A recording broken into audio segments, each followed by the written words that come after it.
Hey everybody, and welcome to this episode of Cupcake Games, where I, Jason Cupcake Gordon, am feeling like complete shit. I have had a bit of a day, so I am not 100%. Thankfully, though, we're on the trial, and the trial is pretty much, like 90% VO'd anyway, so I don't have to do much today. And by don't have to do much, I'm not gonna do shit outside of play the game. I am still joined with Mike Psychotic Kelly, who will be asking me questions and thoughts and stuff like that, regardless. Today's kind of a big day because of the trial. Mike knows what's gonna happen. Envy, who's not here, knows what's gonna happen. Envy was looking forward to this one, though, as of this afternoon. So, I guess, get some stall tactics, but, you know, Envy will envy. Yeah. But yeah, so I'm not gonna do any we're not gonna really do any VOs today. Today might just be the trial. We'll see how I feel at the end of the trial. I might do all the VO after that. Because I'm actually available to stay late for once, so... Yeah, so we'll see what happens. I'm making absolutely no promises tonight. But, that's sort of the game plan for right now. I'm gonna go ahead and actually load into the game. Brief side note, but vaguely connected to Danganronpa. Okay. Because of the Danganronpa Steam release, the Broken Tier Despair shirt is 20% off right now at brokentier.com. I picked up 2 of them myself last night, or the night before. So... Yeah, if I remember correctly, last time I went to Broken Tier, do they go up to 3X? Yes. Okay, for some reason I thought they didn't. I couldn't remember, so... They're not always in stock, but they do generally. Okay. How much are the shirts? That one is, for a 3X, is 22, which I got because 2Xs tend to shrink on me, and then... Yeah. With the way I work, you know, having to, like, shovel out 12-foot deep pits and stuff like that, like, nah. I need something loose. Yeah, no. Like, I can fit comfortably in a 3X as long as I'm not trying to raise the roof too much. I prefer a 4X, but it's really hard to get 4Xs in a lot of places. Yeah. But yeah, I might have to see if I can finagle one of those. Yeah, it was 22 for the 3X. Last I saw, they were still running the discount code KARMA because of KBR's run back against F-Champ. Fuck F-Champ. So I wish I would have seen that.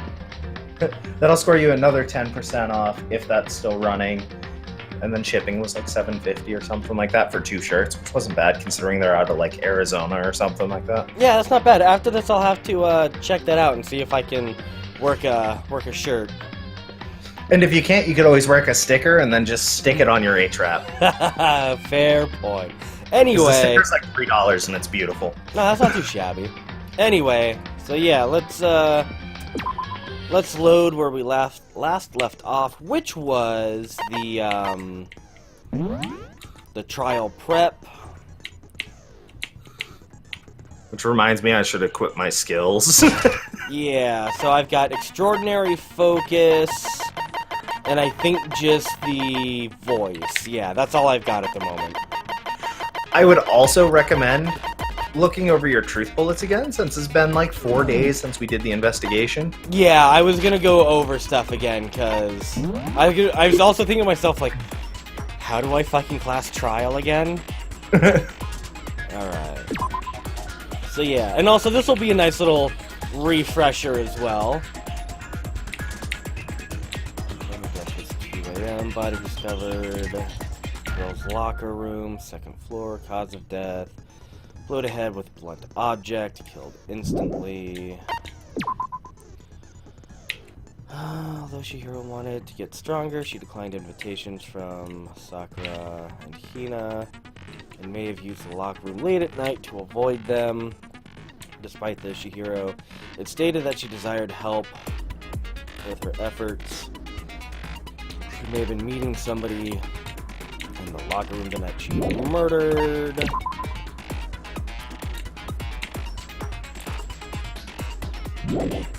So you can't continue on until you found every piece of evidence, correct? Pretty much, yeah. So there's not like, oh, it's like, oh, I didn't inspect the dumbbell rack type of thing. Like, that could have been a truth bullet I could have had. But I think there's a few, but like that you can miss in the later trials, but they're always like red herring extra truth bullets that get loaded into your cylinder at times you never want to use them anyway. Okay, fair enough.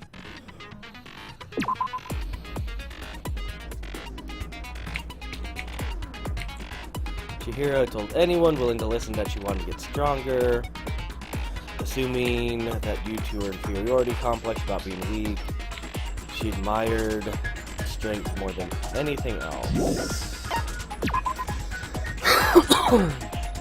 To unlock locker rooms, swipe the handbook. You need a male student to get into the male and a female to get into the girls. It is not possible for two people to enter at the same time. Additionally, lending someone your handbook is a violation of school rules or regulations. Handbooks of each student that died placed in the main hall box. One of the handbooks found in main hall has been broken, which apparently is a rare occurrence. Junko and Sayaka both still work, so it's assumed it's Leon's. However, Monokuma claims it's unlikely that Leon's handbook would have broken. Genocide Jack case file. Names. They were killed in the same way, mounted on a nearby wall. Bloodlust and blood. Profiling is most likely a student suffering from split personality, which I personally am going to say that it's not fuckerface Toko, because that just seems way too obvious. Chihiro seems to have conspicuously kept a distance from the other girls. Meanwhile, she got along remarkably with the males. Carpet with a blackish stain.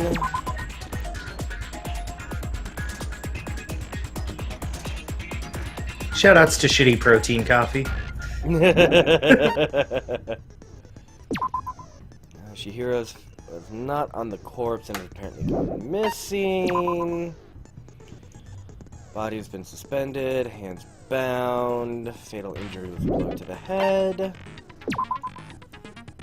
Sakura mentioned she was responsible for a coffee stain, however, stain has been scrubbed away. Library desk lamp is known to use this lamp often, however, extension cord has gone missing. At some point, and the lamp's cord couldn't quite reach. And on the night of the murder, right before nighttime, Chihiro was spotted leaving the warehouse. Seems she was stuffing some blue exercise clothes into a duffel bag. Presumably she was on her way to exercise, but clothes were not found at the scene. Celeste has not told anyone other than Motoko about this encounter. Groove-tastic. Well, my 2 skills are set. Preparations are finished. Let's get the trial underway. Let's begin with a basic explanation of the class trial. So, your votes will determine the results. If you can figure out who done it, then only they will receive punishment. But if you pick the wrong one, then I'll punish everyone besides the blackened, and the one that deceived everyone else will graduate.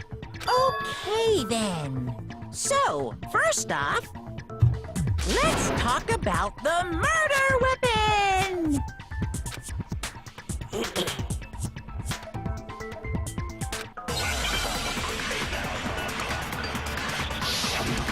Ooh, talking about the dumbbell.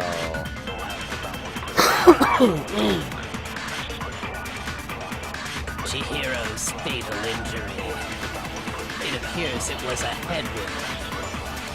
According to the Monokuma file, the killer used a blunt instrument. But what kind of blunt instrument could it have been? I bet it was an iron pipe. Oh. Interesting. No, I missed it! That certainly would make for a powerful weapon. Or Chihiro. I completely forgot about the whole, like, flight time of the word. Fatal injury. Okay, It that's appears right. it was a I have to remember I can use space According to the Monokuma file, to, like, the killer slow used things a down. Blunt instrument. But what kind of Yep, and blunt control to instrument speed him could it up, have been? so you can get back to the I bet Oh. it was an iron pipe. words in question. No, that's wrong.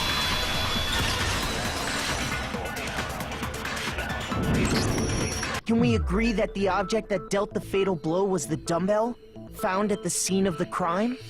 It was covered in blood, and there was nothing else at the scene that could have caused that kind of injury. And the wound on the victim's head is consistent with the shape of the dumbbell. As far as I'm concerned, there's no mistake and no room for doubt on this one. You looked at her head wound?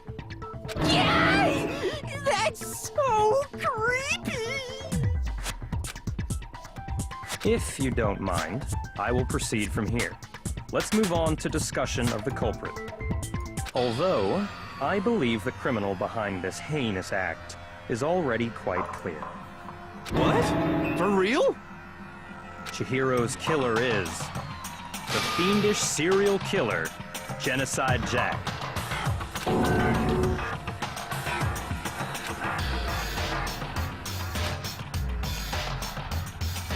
A new element has been added. Sure.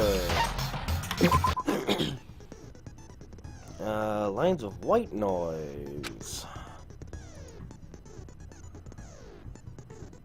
Okay, think of them as obstacles.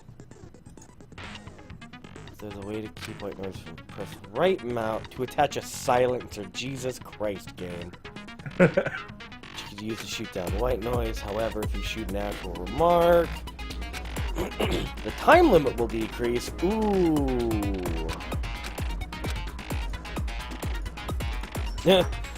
But if your action difficulty is set to gentle, white noise won't appear at all.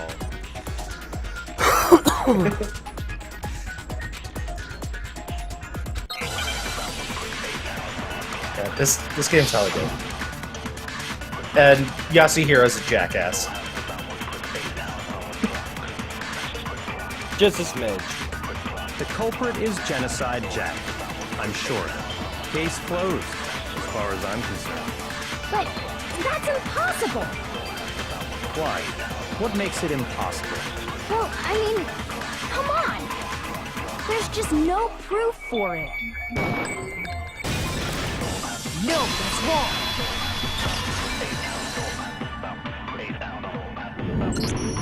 I might know one reason he could be involved. What? I found this file while I was looking around the archive in the library. I guess it's some kind of confidential file the police put together about the Genocide Jack case. What? That's kind of weird as shit, isn't it? What was something like that doing in the library? The why of it is probably more trouble than it's worth. So let's forget about that for now. More importantly, it outlines all the specifics of every Genocide Jack case in exceeding detail. According to the file, there appear Got to it. be two defining characteristics in every Genocide Jack case.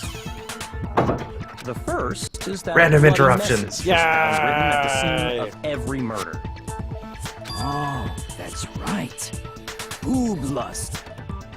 Booblust? God damn it, Hifumi. No. It's actually bloodlust. Huh? Oh, Hifumi's like, oh yes, booblust. But more important is the other characteristic, and it's something that has never been made public. Never made public? What the hell is it? Why don't you tell them, Makoto? If I remember correctly, it was the suspension of the body. I got it! Apparently, in every Genocide Jack case, the killer suspends the body in a certain way.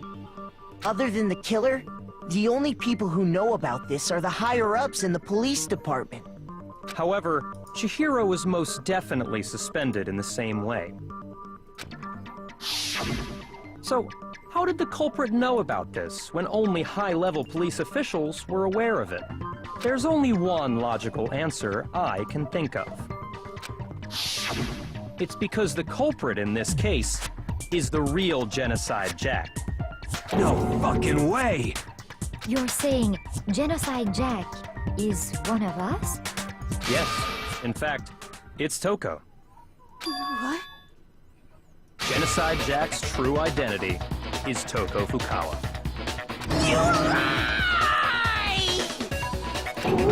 What? Hey, okay, wait, hold on a sec. Toko has, like, bloodophobia or whatever, remember? What kind of serial killer is afraid of blood? Is Toko Genocide Jack? The answer is yes and no. Another riddle? Man, why is this gotta be so complicated?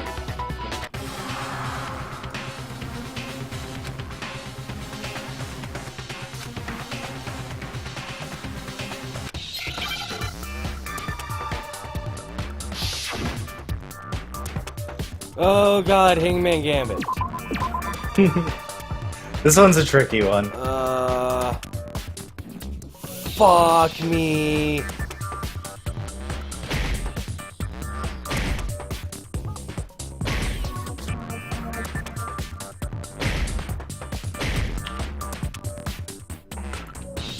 I should probably pull open the stream proper so I can see how you're doing.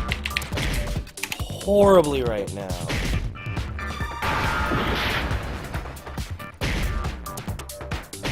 And then mute it.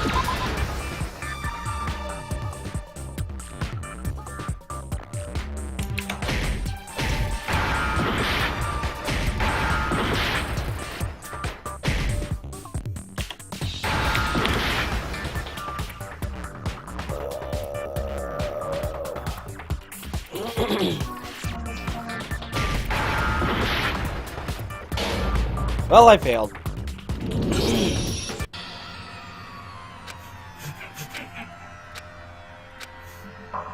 Because I don't know what word I'm supposed to be making right now. You know, the game was trying to help you out, throwing all those Z's at you. That's all I'm gonna say. I refuse to give up yet.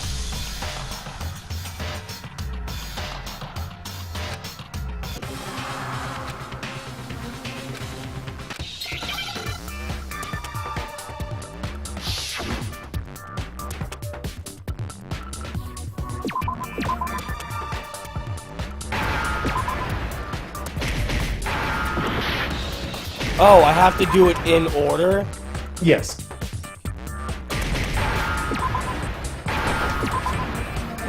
Okay. Now I understand.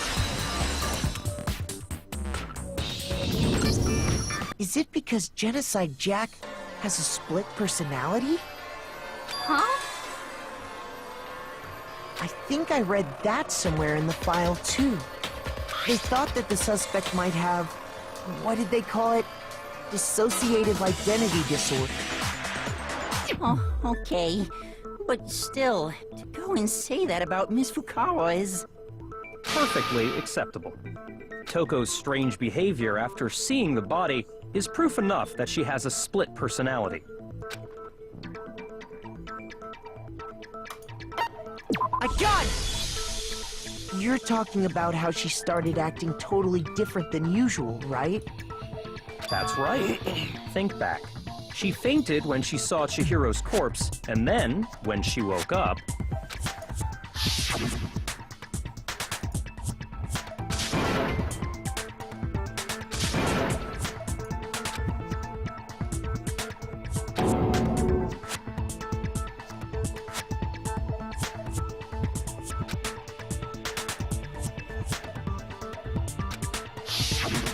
She was acting funny, that's for sure. That melancholy tone of hers completely disappeared.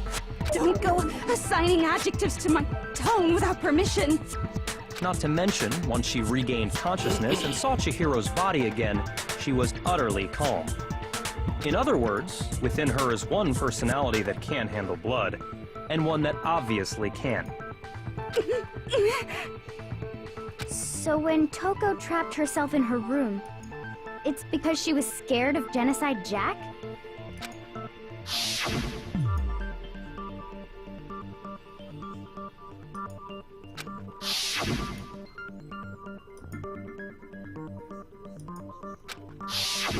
The reason she locked herself in her room wasn't to keep other people from getting in. It was to keep her other personality from getting out. What? Toko was afraid. Afraid of the murderous fiend inside of her, of killing even more people. How? Yeah. How can you know all this? I do believe you misunderstood her. What she's trying to say isn't, how can you know all this? No. What she wants to know is, how could you tell them? Huh? Last night, just before Monokuma gave his motive speech, Toko and I had a strange conversation. She told me a most interesting story. She said a murderous fiend lived within her, and she was afraid it could appear and attack at any time. And that trepidation is what's caused her to have such a bleak attitude. Isn't that right, Toko? This is all a lie. Right, Toko? You said you wouldn't tell anyone. What? You promised! I can't believe you lied! You have only yourself to blame. You came to me with your tragic little story. I didn't ask you to. This is the real world, not some romantic fantasy fairy tale. Besides, you broke your promise first. You said that as long as you were here, no matter what, you wouldn't let Genocide Jack kill anyone. But in spite of that promise...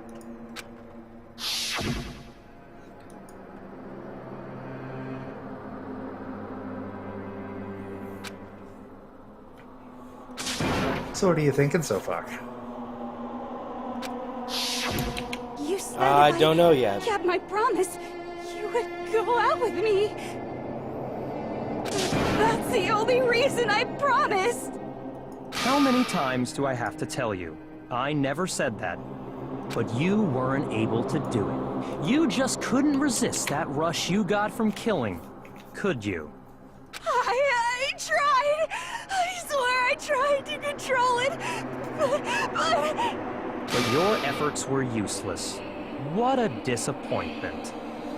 I hate you. Well, the opening act is nearly finished. All that's left is to hear from the person in question directly. The person? You don't mean...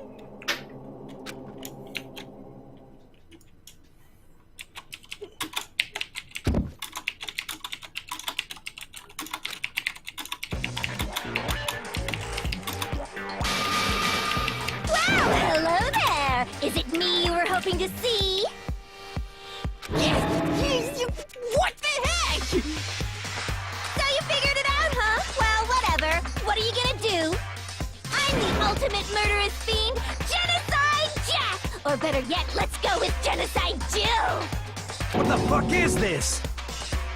Toko, what happened to you? Not Toko. That's a loser name. And what happened is a textbook split personality. So what if one of them happens to be a serial killer? You should turn a blind eye to one's faults. So intense. Like they say, sound in murderous mind, sound in murderous body. This one is so different from the one we've come to know. Yes, well, the world is composed of a front and a back, you know. Just like how every inning has a top and a bottom, or how in the depths of every truth lives a little lie. Behind every dark and gloomy soul lives another that shines as bright as the sun!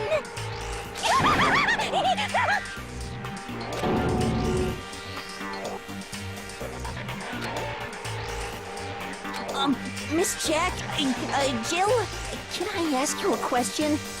What's up? some of us think you might be the mastermind behind our entire situation. What are your thoughts on that? Well, I'll tell you, I am the mastermind of all masterminds! Just kidding! Then it's not true?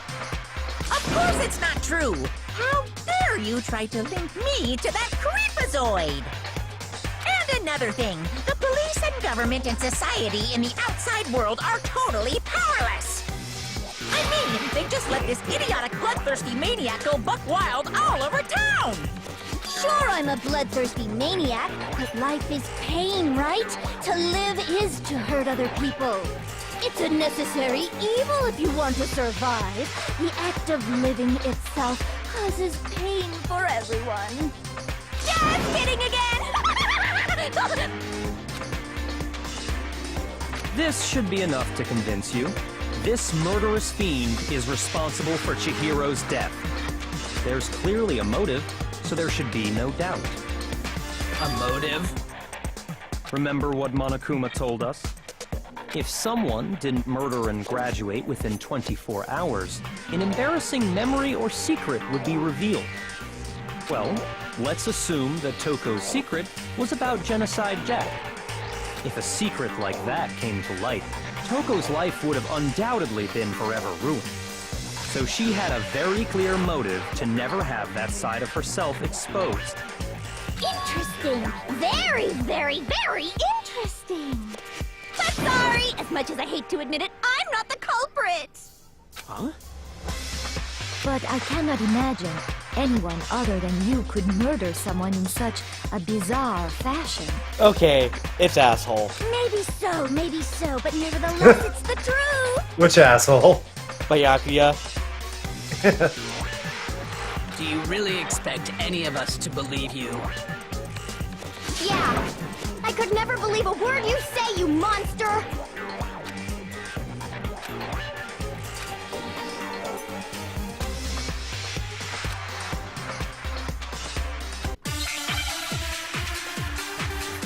Because, okay, Toko as Genocide Jack, I'll admit, I kind of called it, but I dismissed it. Sorry, but I didn't kill anyone! You say that, but do you really expect any of us to believe it? Perhaps I will if neither you had an confirm nor alibi, deny, but... that would change things. Oh, an alibi, huh? Now we're talking! When you compare your past murders to this incident, I guess I feel like the you're, modus operandi matches completely. What more proof jumping do we to some need? conclusions here. Give it up. You killed her. Sorry, but I... You say that. Yeah, we're already at the end of chapter 2. Stop wait and When see. you compare the modus operandi matches completely. No, what's wrong?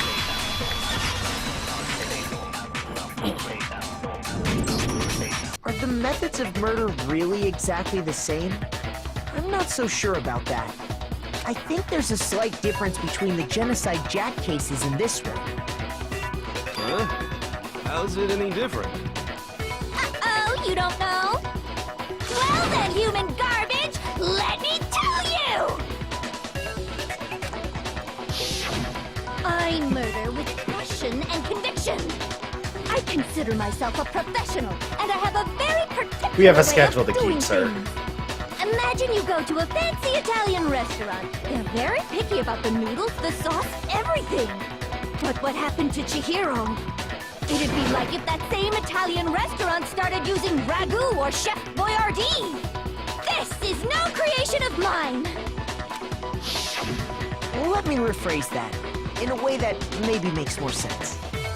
There are two clear differences between the Genocide Jack cases and this one. What's up, Envy?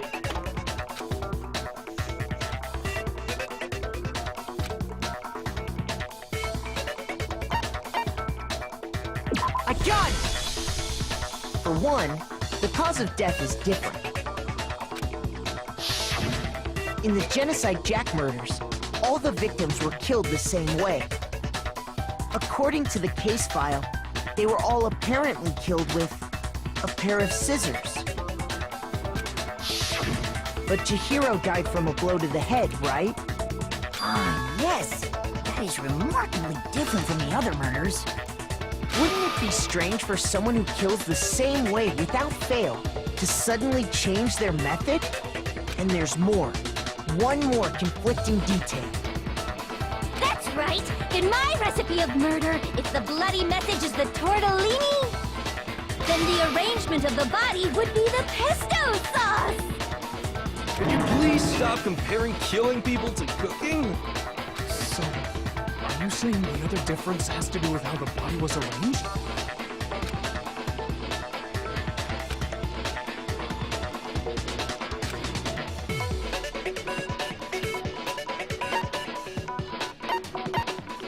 I got it! Do you remember what the killer used to suspend her? They used some kind of rope to hang her up by her wrists. What is your point? Well, in all the previous Genocide Jack cases, something else was used to suspend them.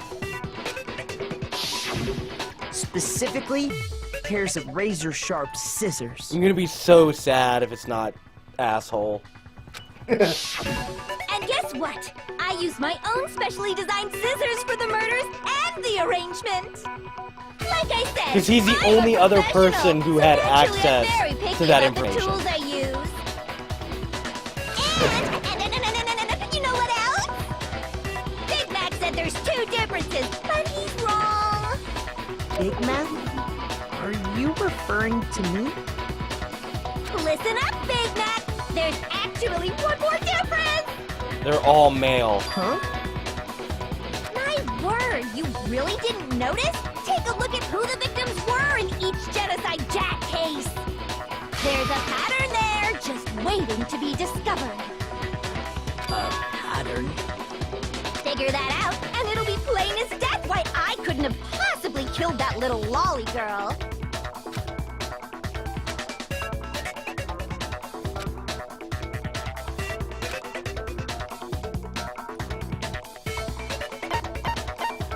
I got it! Is it because Chihiro was a girl? Bingo! Bullseye! Right on the money! What are you talking about? In all the Genocide Jack cases, all the victims had something in common.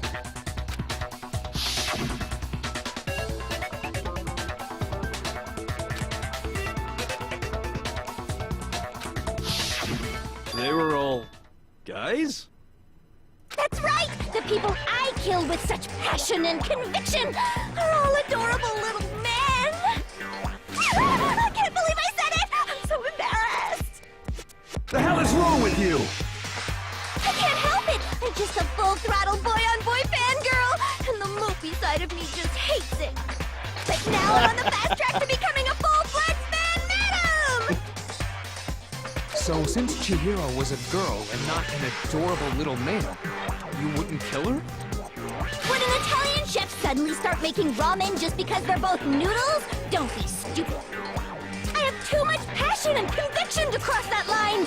That's the absolute reality of the one and only. We get it.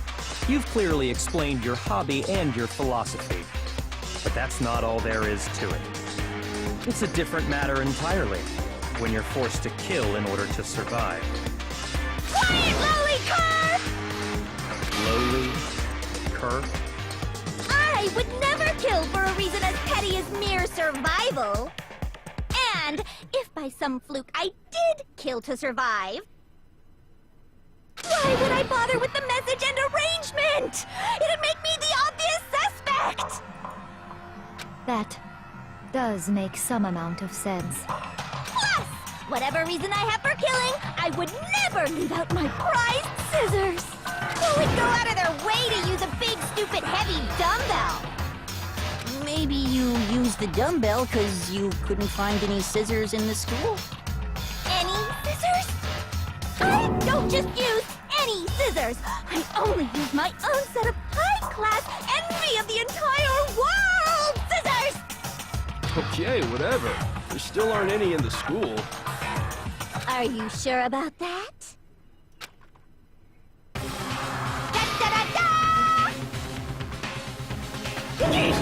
She's fully equipped! That's right! So could I resort to dumbbells or rope when I have my trusty scissors by my side? Go ahead, tell me I'm wrong. You can't, you gutter dogs, all of you. Not to mention, I have no clue how to tie a good knot. So rope's totally out of the question anyway. I have no idea what's going on anymore. Could such a heinous villain really be innocent? Oh, yes. But the body really was suspended, right? And nobody but the police knew about that. Yeah. That's why we figured it had to be the real deal and not some copycat killer or whatever. There is one person. Select someone. Oh, where are you? Where are you? You. Here's my you. answer. I cannot wait to kill you. Byakuya, it's possible you could have found out, isn't it? You'd have no problem gaining access to classified government documents or internal police records. Plus, you'd already looked through the Genocide Jack file before this all happened, hadn't you? Are you saying Mr. Togami did it? Yes. Then, the reason he pushed the theory of Genocide Jack being the killer so hard was because he wanted to pin the crime on her. So, he rearranged the scene to disguise it and make it look like I put my stamp on it. The adorable glasses man was behind it all. Oh, I'm on fire! I'm kind of liking Genocide Jill. I'm not gonna lie. Genocide Jill's fucking awesome. What's your response? I see. So now the suspicion falls on me. Then I must ask, when would you say I began acting suspicious? Surely you must have an answer. Looking back and thinking about it now, the way you were acting right before we discovered the body was a little strange.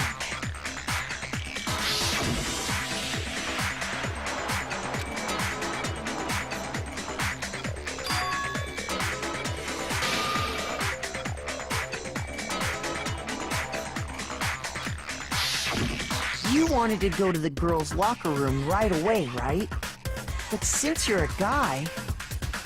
I should have naturally thought of the boys' locker room first. Is that what you want to say?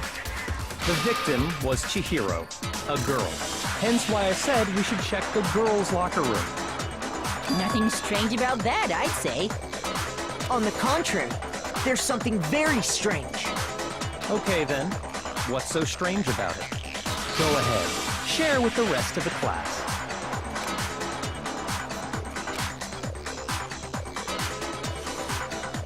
Ooh, more elements.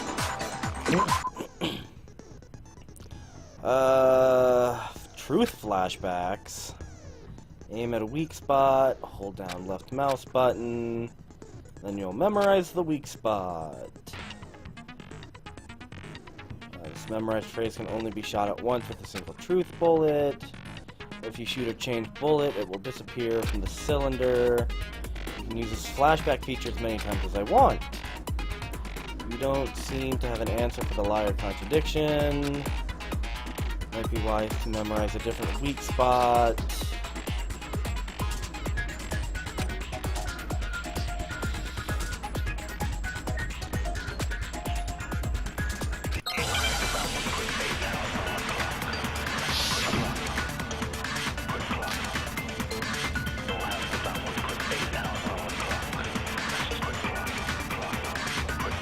So, you said Byakuya was acting kind of weird before we found the body. But he was acting weird... how? If you're presented with the opportunity to check out the girls' locker room, You absolutely take it! That's a natural reaction for any guy! The victim was Chihiro, who was a girl. So of course I would suggest we check the girls' locker room first. There was no time for pointless distractions. What's so strange about that? you wish you'd taken me with you. Okay.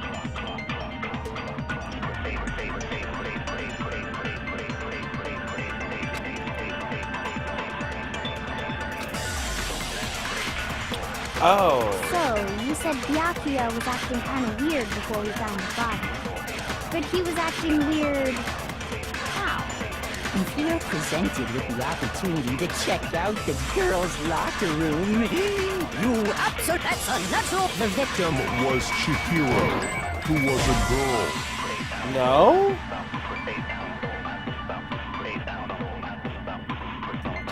Shoot!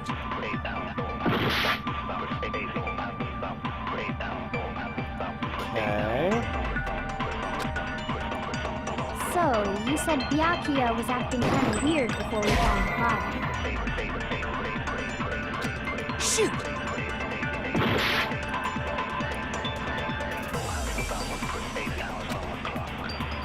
So, you said Byakuya was... but he was acting... If you're presented with the opportunity to... That's unnatural! The victim was Chihiro. So, of course, I would suggest we check the girls' locker room. There was no time. What's so strange? You wish you'd taken me with you.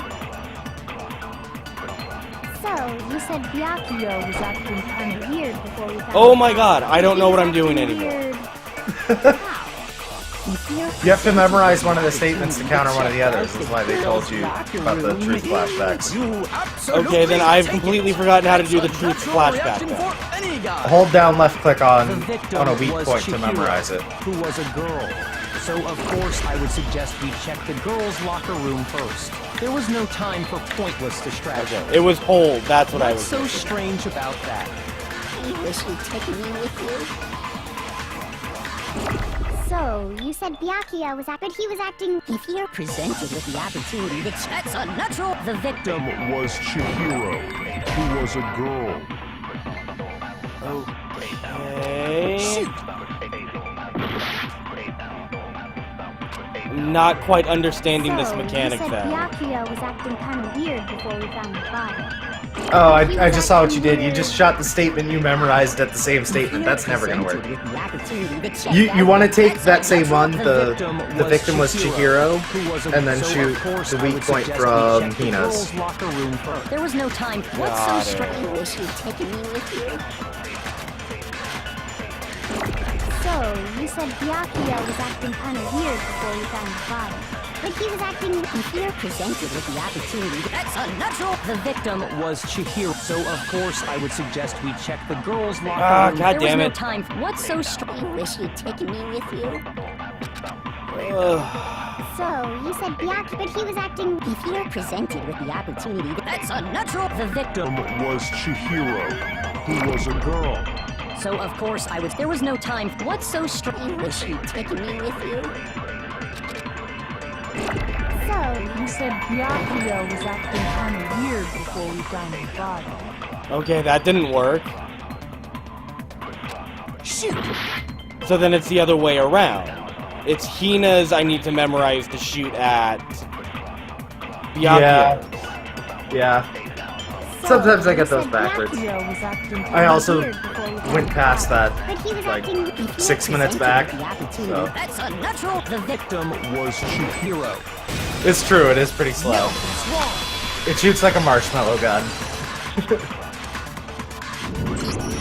I'll tell you what's so strange about that. Because up until we actually discovered the body, we couldn't have known who the victim was. So your claim that you went to the girls' locker room first because Chihiro was the victim doesn't hold up. I see. That's a good answer, I must admit. Interesting. Very interesting indeed. But your reasoning is still too weak. Huh? What's wrong? Is that it? Surely you've got more than that. Go ahead. Show us.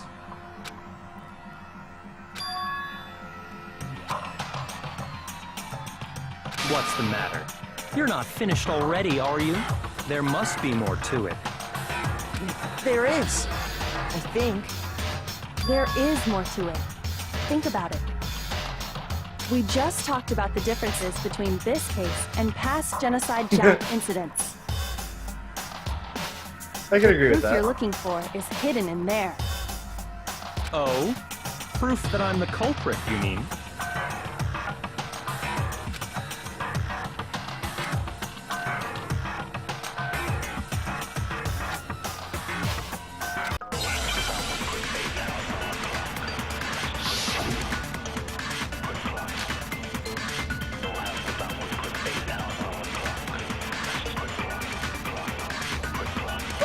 difference between the cases? You want me to explain it again? When I want to kill, I use my very own special scissors. And I use those same scissors to arrange the body. But Chihiro was suspended with...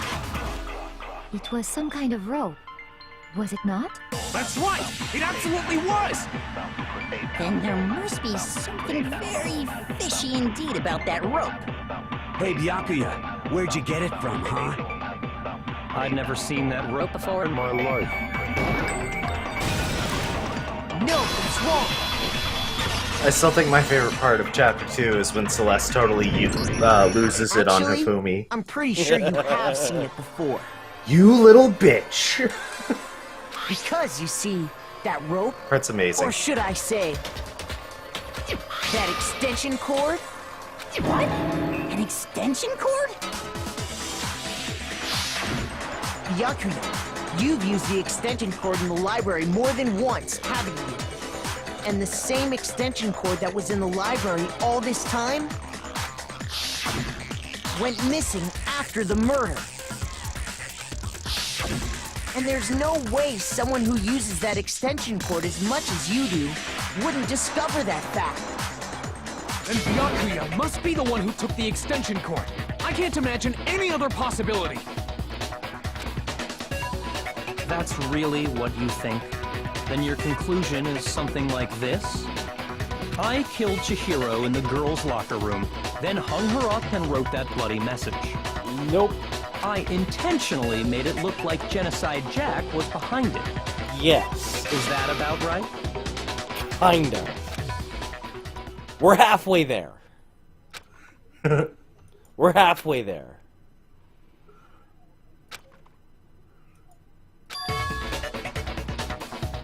What's wrong? I asked you if you think that's what happened. Hell yes, that's what happened. So that's it, right? Byakuya's the killer. I don't disagree with not disagreeing. He kept calling this a game, right? So he'd be totally willing to do something like this to win. Sorry, but could we hold on just a second? I think we need to talk about this a little more. Sure. Do we really need to? We've already decided who did it. I know, but still, there's something that's still bothering me. Is that right? And what, pray tell, is still bothering you? I killed her in the girls' locker room, then disguised my crime. Specifically, I dressed it up to make it look like it was the work of a homicidal psychopath. What about all that bothers you?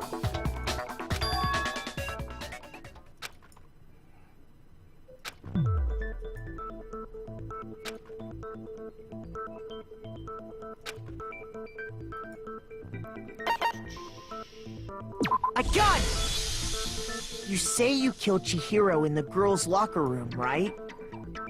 But are you sure about that? Isn't it possible that the murder took place somewhere else? How disappointing. What kind of question is that? Even in the world of disappointments, this is a true letdown. She was found dead in the girls' locker room. There is absolutely no question about that. How could the scene of the crime have been anywhere else? Well, I think it's entirely possible that she was killed somewhere else, then carried there later, along with the rest of the murder scene. The rest of the murder scene? That was awfully specific. Please tell me you have a reason for saying all of that. I believe I do.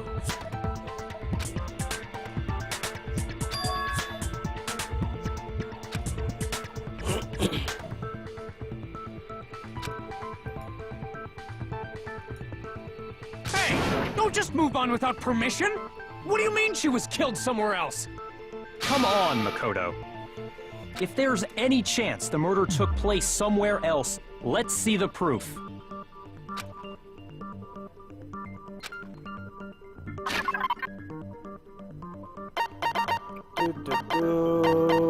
I'm assuming the locker room posters. Yep. I got it! The proof that she was killed somewhere else is... Because even the poster carpet that's works hanging too, in each but locker room. I had a feeling the posters was the better option. Your proof Yeah. is some posters? The poster in the girls' locker room was a picture of a big-boobed supermodel. But don't you think that's kind of strange? Why would the girls' locker room have a poster like that? I bet those massive jugs of hers were totally fake! Meanwhile, the boys' locker room had a poster of the super popular boy band Tornado. Again, that doesn't really seem to belong in a boys' locker room. So you're saying that maybe the posters were switched? And there's one other thing I noticed about the locker rooms. You know what I'm talking about, right, Sakura? You're referring to my protein coffee, aren't you? Protein coffee? While I was in the girls' locker room earlier, I spilled some protein coffee on the carpet. But I noticed that after the murder, the stain had been totally scrubbed away.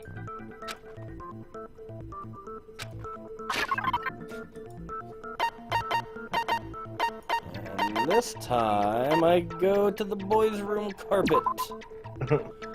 Wrong button. The stain on the girls' locker room carpet. I left wasn't instead of scrubbed right. away. I did the exact same thing. In fact, I found it on the boys' locker room carpet. That's definitely the stain from my protein coffee. Then, does that mean that the carpets were switched too? But why would anyone do that? To move the murder scene from one locker room to the other. It's certainly plausible, don't you think? In other words, in order to completely swap the scene of the crime, the blood-stained poster and carpet were moved along with the dead body. By doing this, the killer was able to change the entire room where the murder took place. I can certainly follow your reasoning, but why would the culprit bother doing that? Huh? Why would they go through all that trouble of switching the scene of the crime? We already know. Actually, an even bigger question. If the murder did take place in the boys' locker room, then how did Chihiro get in the boys' locker room in the first place? To get into the locker rooms, you have to swipe your e-handbook across the card reader device. But Chihiro's handbook should have only allowed her access to the girls' locker room. She had no way to get into the boys' locker room to begin with. No, she did have a way, and I can tell you what it was. I highly doubt that. Shut up! I'm telling you, I know how she could have done it.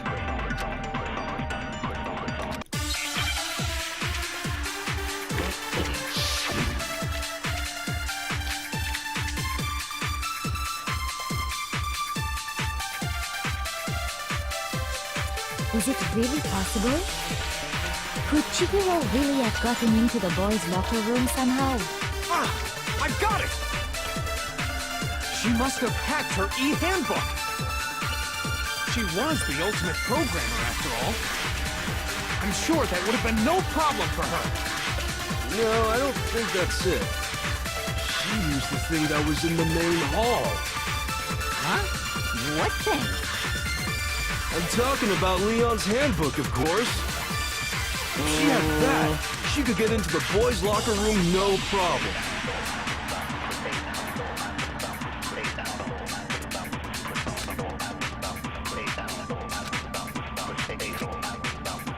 Is it really possible? Could Chihiro really...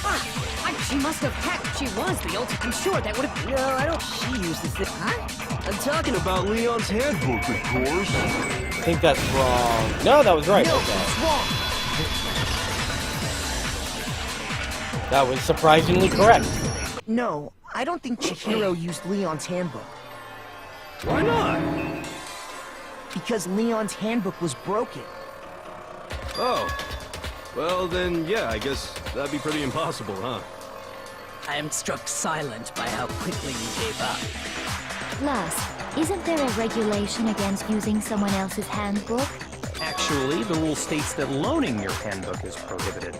It says nothing about borrowing one. In other words, you could borrow a dead person's handbook all you want, and you'd be safe. Yup. Hit the nail square on the noggin. Of course, if it were broken, that wouldn't make any sense anyway. So then, she must have hacked hers, like I said. She used her ultimate programmer skills and... You can't fix an e-handbook. The instant you open one up, a security buzzer starts blaring. So, if she didn't use Leon's handbook, and she didn't modify her own handbook... Maybe Mr. Naegi's initial assumption is just wrong? It seems like there's no way she could have got into the boys' locker room. So I guess so. Okay then, I vote for Byakuya.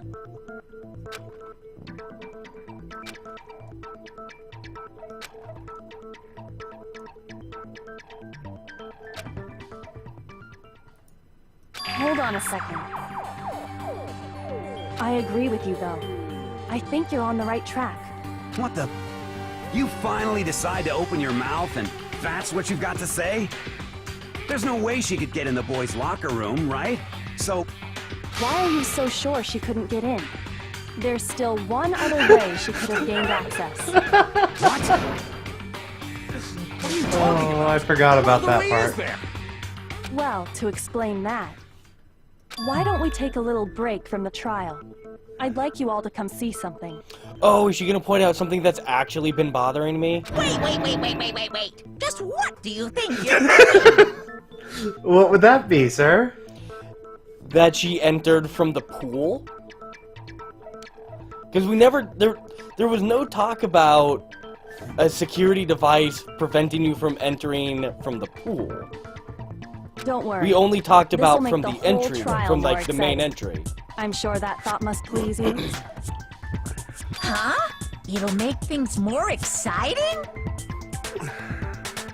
Well, all right then. I declare an official class trial recess.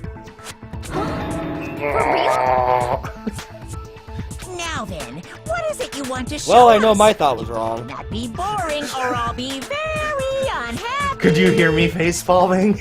Yeah, and then you're grown, so... I have no doubt it'll meet. I thought you were on to something. I was just so shall we like go? glaringly out there that...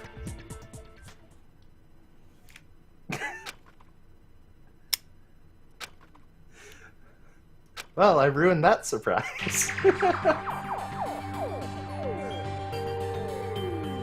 The girls' locker room? Yeah, Already Fumi's searched this line place top to is bottom. really funny. What are you trying to pull, Missy? I'd like you to examine the victim's body one more time. Be sure to examine the entire body very carefully. Take your time. Examine her carefully? Like using our hands? No way! It's probably best if I don't run my hands all over a girl's dead body. It's not that I'm creeped out or anything, it's just... based on religious grounds, you know? Very well. I'll do it. But you're a girl. You shouldn't have to touch a dead body. Just let one of the boys do it. No, it's okay. I think Chihiro would rather have a girl examine her. So just leave this to me. Sakura. What is this? Some kind of secret girl-on-girl action? Is that what you two are about? That's not it at all. Stop screwing around. Okay, here I go. I'm sorry, Chihiro. Please excuse the intrusion. Be sure to check her entire body, and I believe we will solve this particular mystery. Her entire body? I know you say that, but... What? This is... What is this... I had a feeling toward that. What is it? Not possible. It's not possible. This girl is what? Is a boy. Lady boy. Somebody call Admiral Akbar. Interesting. Thank you for confirming this fact. Yeah, no, I love Fumi's reaction to that. He's just like, oh, okay, thank you for confirming that fact. What? You're joking, right? I wouldn't joke about this.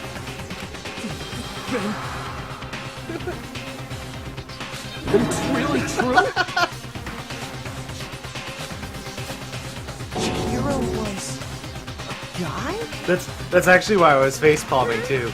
Because Fika totally said it, and then you went off on your other theory, and I was just like, it's right there. It's right fucking there. Chihiro Fujisaki was totally a guy. He was a cross-dresser? Oh, I'm really on fire! I wish I had killed him! So that's what Kyoko wanted to show everyone, huh? Interesting.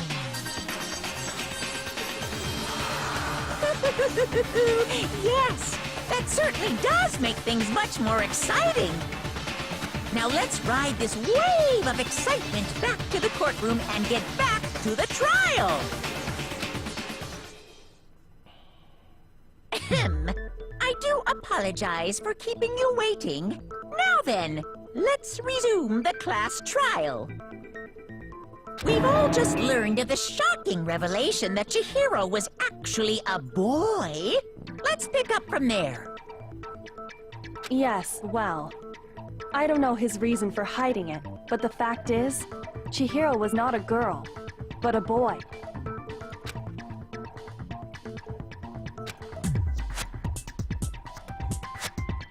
And because the victim was male, he would have had no problem gaining access to the boys' locker room.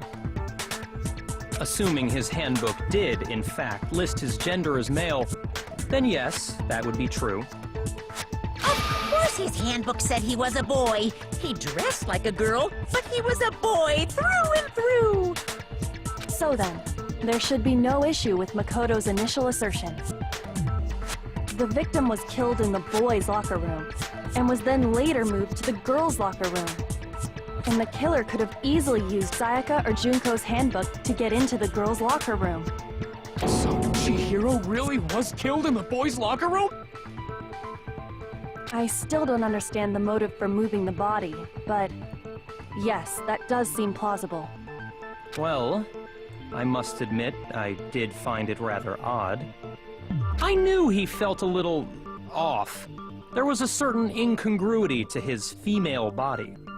This is the most titillating situation! So now everything has been connected. All the mysteries have finally become clear. Okay, well, connected or clear or whatever. We still think you're the killer, remember?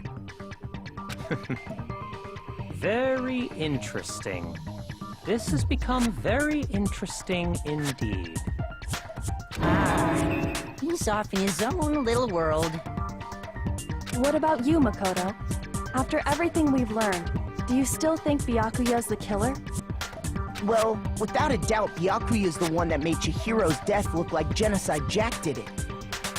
But I think he might not actually be the killer after all. What? But aren't you the one who accused him in the first place? He just seems to be too easygoing about all this. Like he's enjoying us solving the mystery. The way he's acting, it makes it seem like it doesn't have anything to do with him. And you think that might be because it doesn't have anything to do with him? Plus, the evidence he left behind was a little too... how can I put it? Overt. He consciously chose to use the extension cord, knowing it could connect him to the murder. At least, that's how I see it. And Byakuya, when you found out the murder took place in the boys' locker room, it seemed to rattle you. And then again when you found out Chihiro was actually a guy. If you really were the killer, that stuff wouldn't have had any effect on you. So that's your thinking, huh? Well, it bothers me that you don't have more concrete reasons, but it's fine. I guess I'll mark it as correct for the time being. Mark it as correct? He's right. I am not the culprit. I just happened to come across the corpse in the girls' locker room and decided to alter it. Are you fucking with us right now? No, I am not effing with you right now. I'm telling you the truth. Well, I find it very hard to believe. Go ahead. Find it very hard to believe. You're free to be executed along with the rest of us. If you're really telling the truth, then why? Why do you do that to his body? My reasons hardly matter right now. Uncovering the culprit is much more important, wouldn't you say? Now then, if it wasn't me, who was it? Well, I don't think I can say for sure without talking about it a little more. You're seriously gonna keep going? We're all good, aren't we? I thought it was clear Byakuya did it. No, I'm with Makoto. If there's any doubt whatsoever, we need to explore every possibility. Because if we're wrong, we all die here. That's true. Very well then. I'm with you too. Damn straight. Count me in. Do you not have a mind of your own? Of course I do. What am I, an ant or something? Anyway, let's discuss this all as a group one more time. We still have time to make our decision. That's very true. Our lives are all on the line. Excellent. Then shall we resume our game of hide and seek?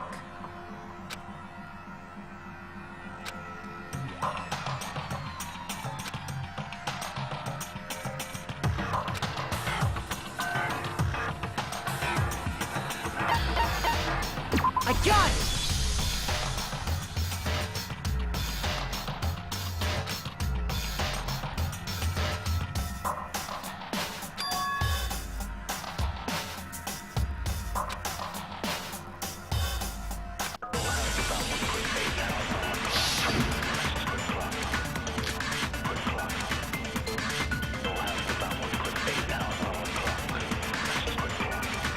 Isn't there a single clue that might lead us to who did it? Well, clues are one thing, but did nobody get a look at the killer? I'm sure if someone saw the killer, they would have said something by now. Perhaps someone saw the victim at some point. Even that might be enough for now. Yeah. All we need right now is any kind of new info.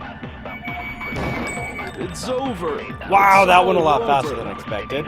You want to know who saw the victim? The killer. And only the killer. And it's not like they're just gonna turn themselves in. Game over, man. Game over. Nice aliens reference. No! Not game over! Isn't there a single clue? Did nobody get... I'm sure if someone saw the... Perhaps someone saw the victim and... Yeah. It's over. You want to know who saw the killer? And only the killer. No, it's wrong.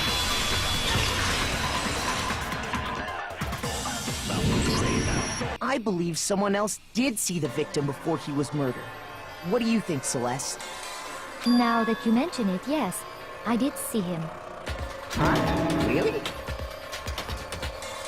Oh, but I suppose only Makoto knows about this. The rest of you had no idea, did you? That is why you're all making such ugly noises. Whatever! Just hurry up and tell us! It was last night, right before nighttime. I saw Chihiro in the dormitory warehouse. I saw him stuffing a track jacket into a duffel bag. And then, I assume, he headed off to exercise. A track jacket and a duffel bag? But we didn't find anything like that at the murder scene. It seems likely that the culprit destroyed them to get rid of any evidence. And that is when he said something that struck me as rather odd.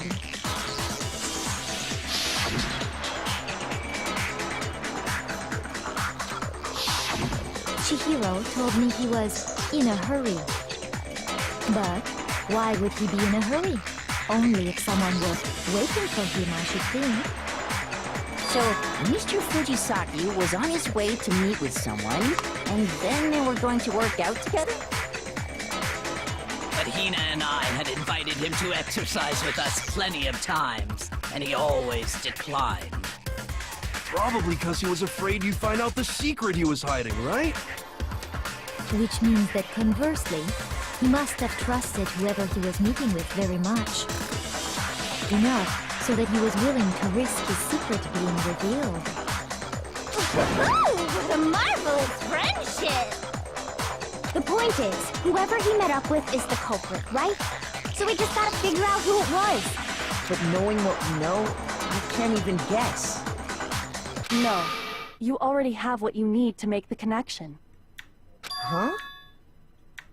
You know who the killer is. Seriously? Who is it? Who's the killer?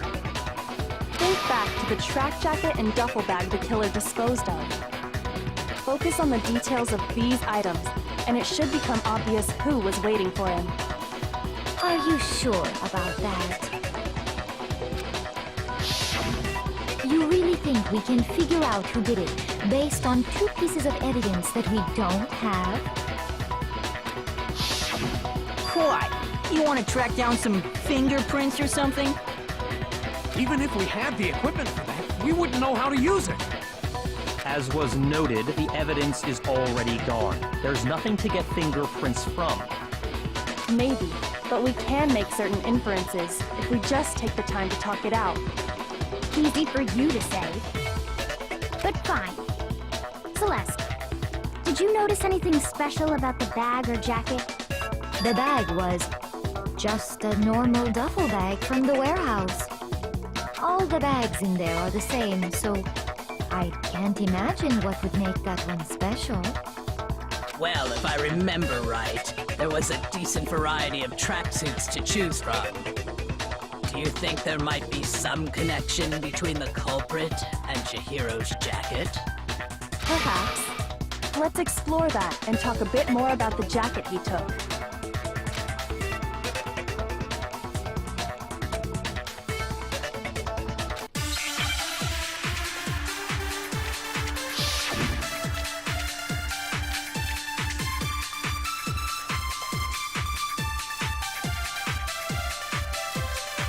First of all, we know where Chihiro was headed. He was on his way to go exercise. So next we have to ask, why did he choose the specific tracksuit that he did? What do you mean, the specific tracksuit? I got it! He picked that tracksuit because it matched the one the culprit was wearing. So, what you're saying is, the killer was wearing the same blue tracksuit as him? My tracksuit is black. Nope, that was not what I I don't wanted. even have a tracksuit. Because exercising sucks. I have a white tracksuit personally. I got it from the warehouse, if you must know. Did any of that really help us get any closer to figuring out who the culprit is? No way. Not a chance. You heard it, right? What he just said without even realizing it?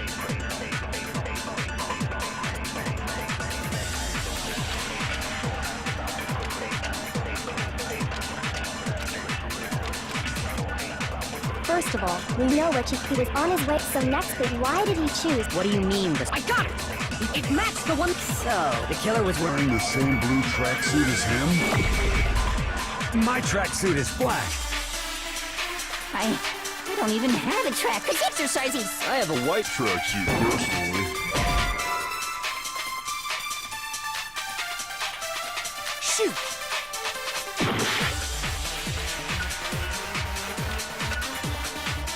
First of all, we know where Chihiro was headed. He was on his way to go exercise. So next we have to ask, why did he choose the specific This one does not tracksuit that involve he did? memorizing anything. What do you mean, the specific tracksuit? Just try shooting the thing you memorized instead. He picked that tracksuit because it matched the one the culprit was wearing. So, what you're saying, the killer was wearing the same blue tracksuit as him? No, that's wrong.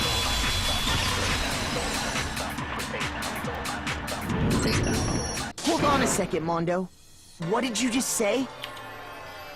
Huh? What'd I say? When Celeste testified a few minutes ago, she said...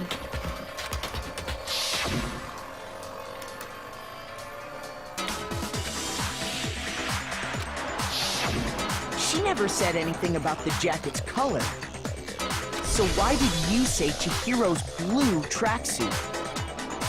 What are you... You just... Hey, Celeste, what color was Chihiro's tracksuit?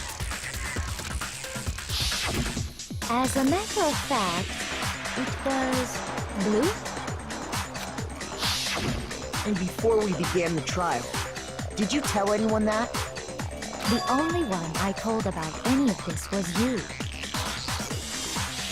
Then, Mondo, how did you know what color Chihiro's tracksuit was? Because I just... I'm sure he saw the clothes at some point in the investigation. No, that can't be it. The bag and clothes were surely disposed of by the time we began our investigation. Then the only reason he could have known what color the tracksuit was is if he saw Cherry with it before he died! That's the only possibility! Cherry? Are you talking about Chihiro? So, how about it? Did you see the tracksuit or didn't you? Just by chance. I just happened to see it last night. He walked past me, and he was carrying the tracksuit in his hands. No, that can't be it either. According to Celeste's testimony,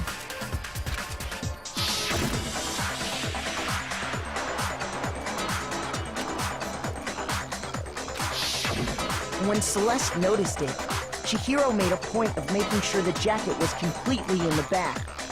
If you just ran into him briefly, you couldn't possibly have seen what color the tracksuit was. It would appear you've dug your own grave. Perhaps. But you handed him the shovel, didn't you? That's why you said what you did. Focus on the tracksuit and it'll be obvious who he met with? What a bunch of nonsense. Ah, now I understand. It was all one big bluff, wasn't it? Your true intention was to draw a slip of the tongue from the culprit. That's why you said you knew who did it, to put them on edge. That's right. However, Mondo was my target all along. I had my suspicions about him from the very beginning. But why? What made you so suspicious? That's a good question.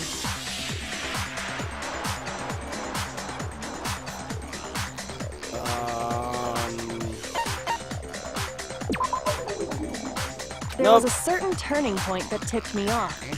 Maybe you didn't notice it, Mondo, but you tend to refer to men and women differently. You only call guys dude. For girls, it's chick.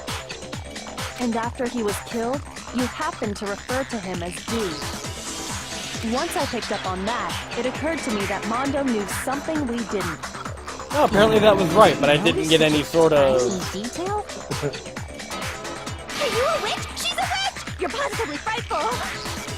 No, I'm not the frightful one.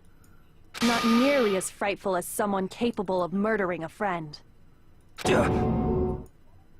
Mondo, was it really you?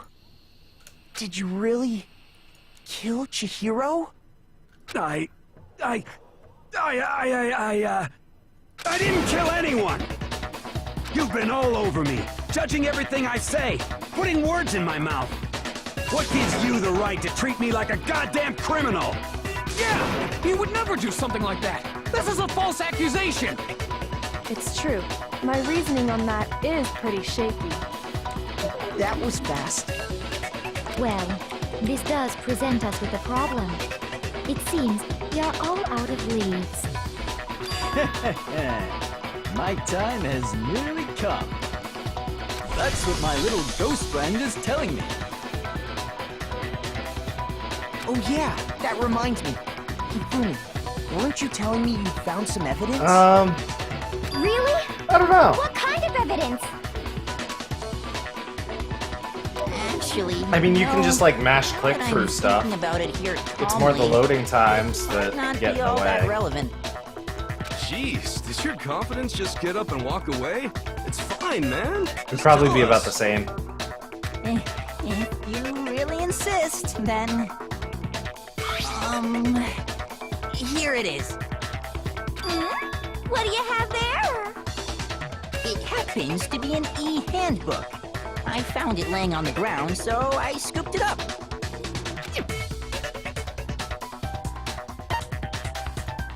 I got it! We know Chihiro's handbook was missing from the scene of the crime, right? For a fact. For a fact indeed. I was totally sure I'd found it. Then it must hold some clue about the culprit, right? Well, that's what I was hoping. But it's busted. It won't even turn on. I imagine the culprit broke it to get rid of any evidence after the murder. That's odd. I didn't think the handbooks were quite so fragile. You're right. They're not. They're totally waterproof and shock resistant. It would take an awful lot to break one. And yet, this one does appear to be broken, as is Leon's, sitting useless in the main hall. For all your confidence, that is a remarkably high failure rate. Do you think there might be some kind of mystery in there somewhere? How precisely did the handbooks get broken?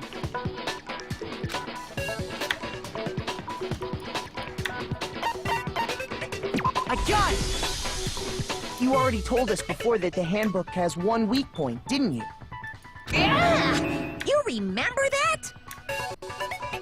Sure, maybe I let that slip, but I never told anyone what the weak point actually was. But if the handbook is supposed to never break, and two of them broke in quick succession, then... Then we can only assume that someone's figured out its weakness. You know what the weakness is, right, Monokuma? So, what is it? You're asking me? I think it's a necessary piece of information if you want this to be a fair trial. But if I tell you, and someone else decides to copy it, that would be very not good. Just tell us already. Why would we want to break our own handbooks? Oh well, I have a weakness for pushy demands. But you're sure you won't follow their example? Then allow me to make a special announcement. The weak point of my cutting-edge e-handbook is... When it's exposed to high temperatures for too long, it will suffer a meltdown and totally break! I flippin' knew it! Okay. You knew it? Yeah, because I found the handbook laying on the floor of the sauna. The temperature in the sauna can reach over 200 degrees.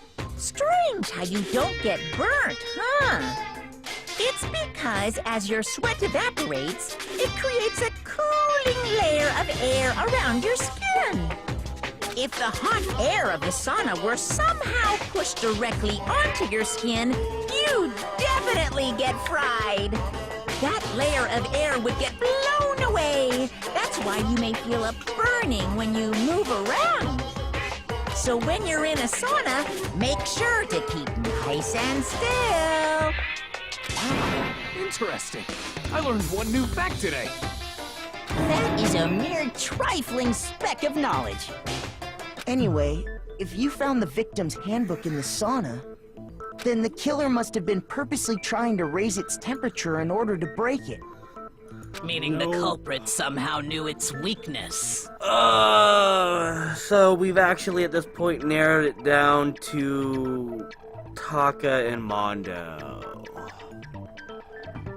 Because they would have needed to swap out their broken-ass handbooks because they did that fucking sauna challenge. So they could get access into the fucking gym.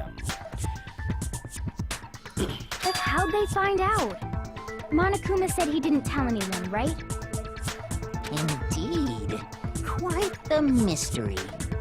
What if they found out by accident? What do you mean by accident? What if the killer took their own handbook into the sauna, not knowing its weakness, and it broke? Which probably means it's Mondo, because Taka fully stripped before doing it. They'd realize it was broken, of course, and it wouldn't be hard to figure out why. And once they had Chihiro's handbook, they knew they had an easy way to dispose of it. I won't say it's not possible, but who would have done something like that? I don't know of anyone who took their handbook into the sauna. I might know someone who did. Whoa! Seriously? I think the one who may have taken their handbook into the sauna was...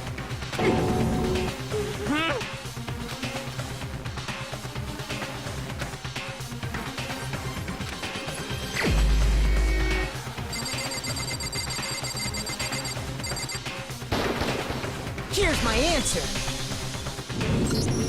Mondo, your handbook got broken in the sauna, didn't it? What? Why?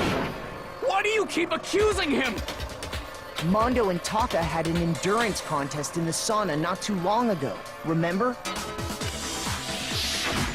And for the contest, Mondo just so happened to keep his school uniform on. But little did he realize, he'd also left his handbook in one of his uniform pockets. And when it was all over, Mondo discovered that taking your handbook into the sauna could easily destroy. Okay, so I have a question. Hey, Yep.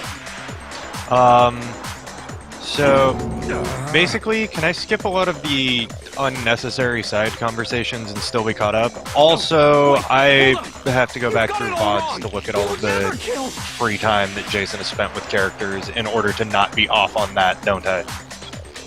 Probably. Show me the proof. Probably to both of those. Yeah. Basically, I don't need to... Once... I pretty much only need to... I only need to progress the actual game aside from free time. Skipping a bunch of, like, side conversations and just miscellaneous exposition and knowledge is pretty much irrelevant. Let's test Makoto's assertion. Okay. If what he says is correct, then Mondo, you broke your own handbook. In other words, if Mondo's handbook is actually broken, then that proves that what Makoto said is right. Well, my goddamn handbook works just fine! See? Look! Makoto was wrong after all! Mondo wouldn't hurt a fly!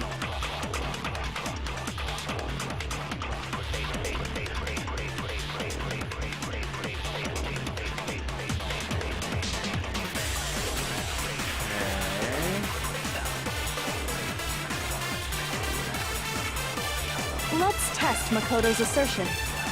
If what he says is correct, then Mondo, you broke your own handbook.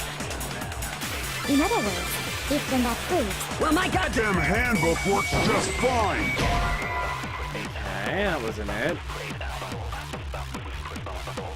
Shoot!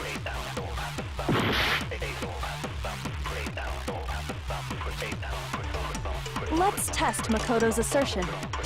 If what he says is correct, then Mondo, you broke your own handbook.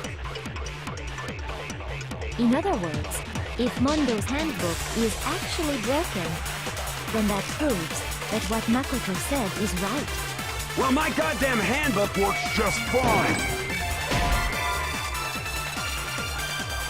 Missing something. Shoot! Let's test Makoto's assertion. If what he says is correct, then Mondo, you broke your own handbook. I think you were right In the other first words, time and you just if missed. Mondo's handbook is actually From what I broken, saw. With broken then that handbook proves and mine that works what just Makoto fine. said is Yep. right. Okay. Well, my goddamn handbook was It looks like you just missed. And it looks like I missed again. See? Makoto was wrong. Mondo wouldn't hurt a fly. Let's test if what he says you broke your own. In other words, if then that proves. Well, my goddamn handbook works just fine. No, that's wrong. Yeah, because I thought that was it, but it was like, okay, nothing happened. Mondo, the handbook you have right now, is it really yours? Because I suck at life? White noise. The fuck is that supposed to mean? The broken handbook that was in the main hall. Isn't that one actually yours? What the heck are you talking about? What I mean is, I think Mondo swapped his handbook out for one that actually works. I think he took Leon's handbook and replaced it with his own. After all, Monokuma said himself that Leon's handbook never should have broken. That's right! The punishment it suffered wasn't nearly enough to destroy it. Interesting. Yeah, my preview window has frozen up, so I would not know at the moment. So then, the broken handbook. Yeah, no, in that's the what he main means, hall is it is stopped actually updating on the Mondo's, screen.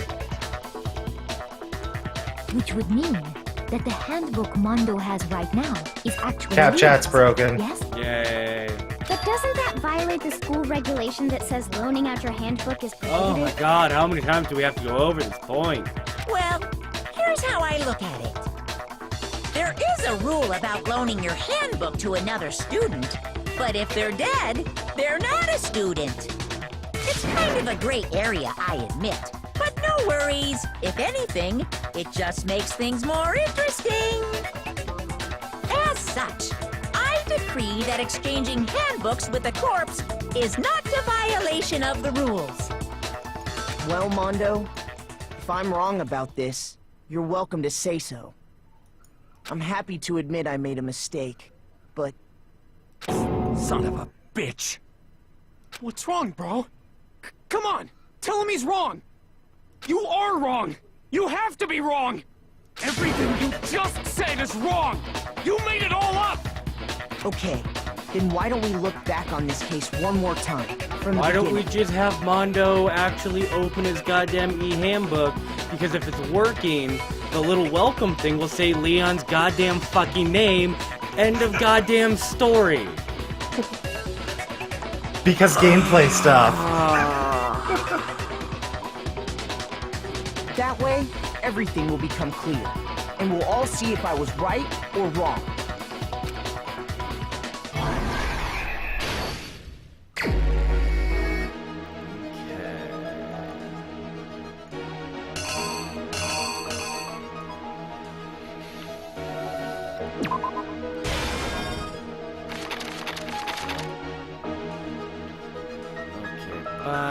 Gets there.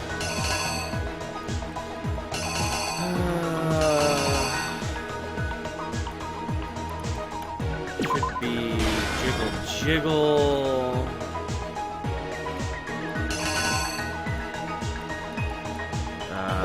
Open door. Sees Mondo.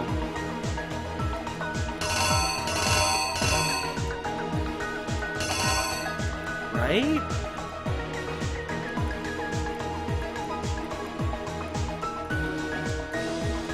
And opens door. Sees Mondo. Wait. No. Yeah, no, that's right.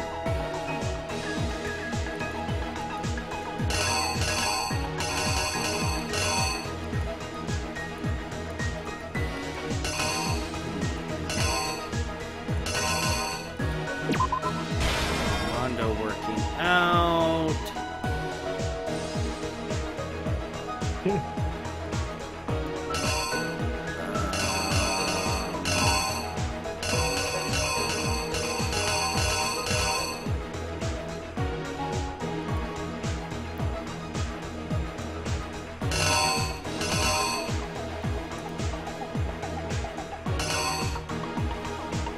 Yeah, there's some stuff from Chapter 1 mixed in there because it's not hard enough.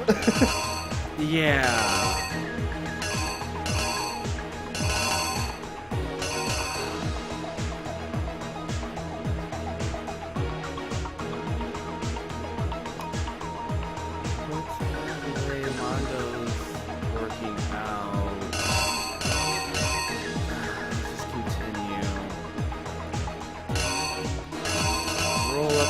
Carpet.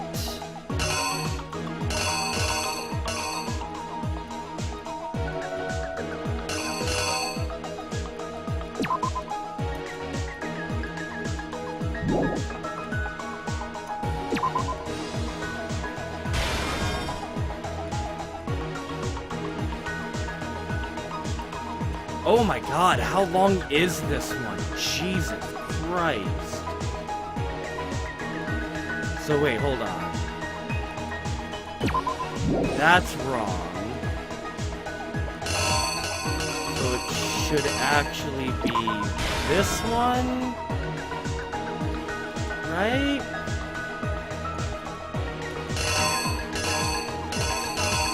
Into... where'd you go?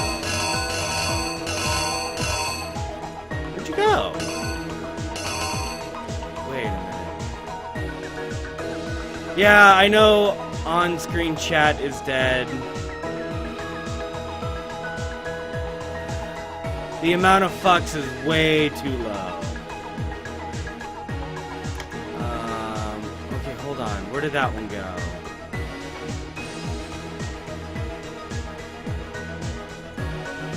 I think...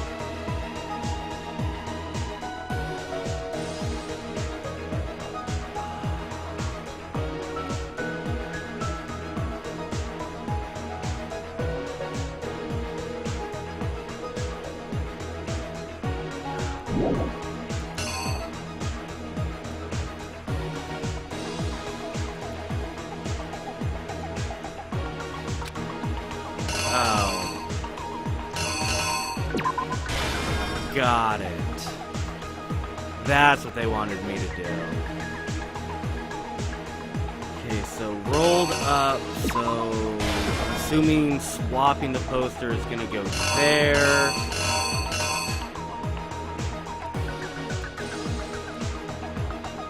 No, because...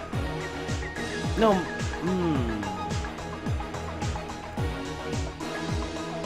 Okay. So now we go to the girls.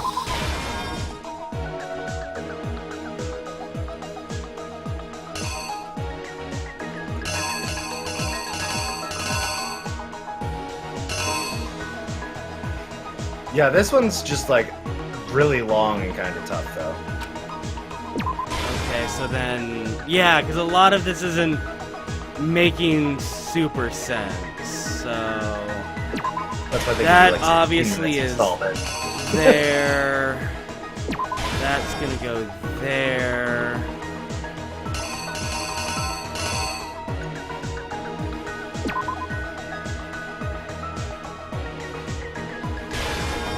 That into the sauna. Oh wait, no. Wait, yes?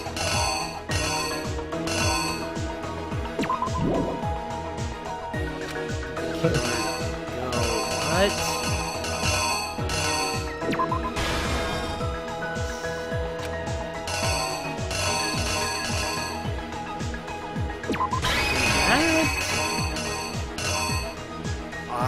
I'm guessing.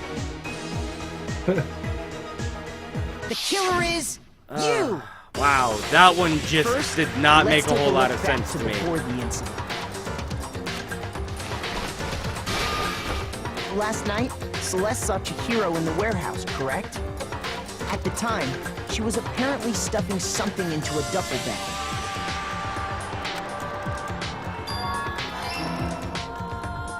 That something was a blue tracksuit. You can confirm this, right, Celeste?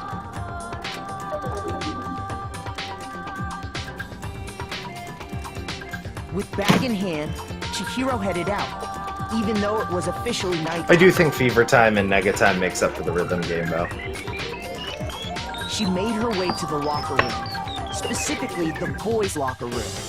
But how could the victim, who was apparently a girl, access the boys' locker room?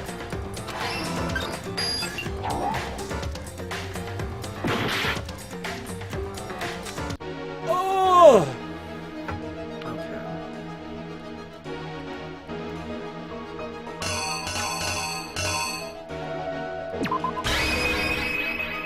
So I'm guessing it's that. Here's exactly what happened.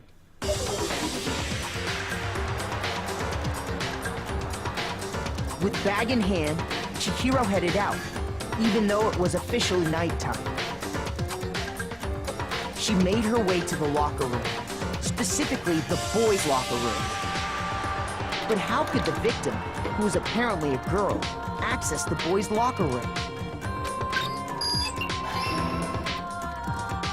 Simple, because she was really a he. Which is why he was able to use his own e-handbook to gain entrance to the boys' locker room. Once inside, he met with someone there. And the person he met was the one who killed him.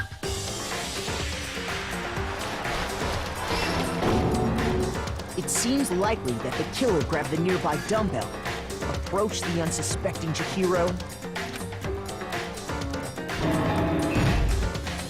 and attacked him. And that's where the bloodstains on the poster and carpeting in the boys' locker room came from.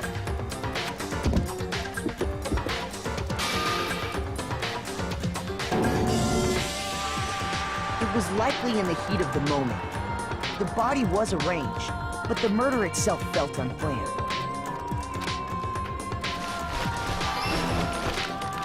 Which is why the killer hurried to try and hide the act. First, pulling up the bloodstained carpet. Then, removing the bloody poster.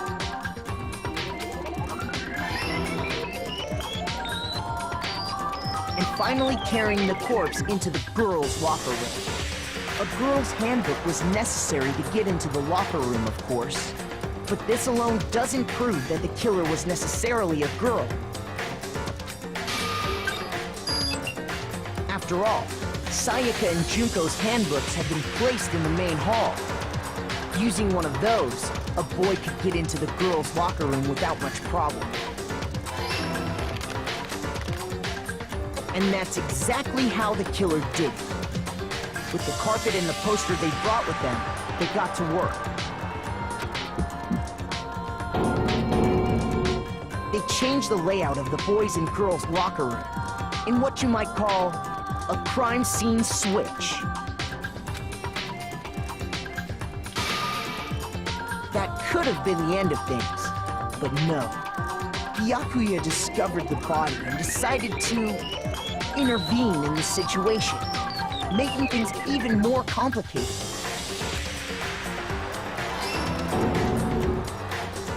So, after stumbling on the crime scene, he went and grabbed the extension cord from the library. And then Probably he got to work. blood would have stained the poster.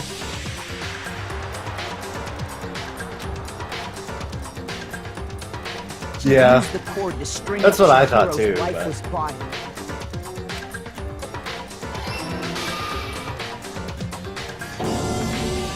Then, using the victim's own blood, he left a grisly message there at the scene of the crime. He wanted to create the illusion that Genocide Jack was responsible for the slaughter.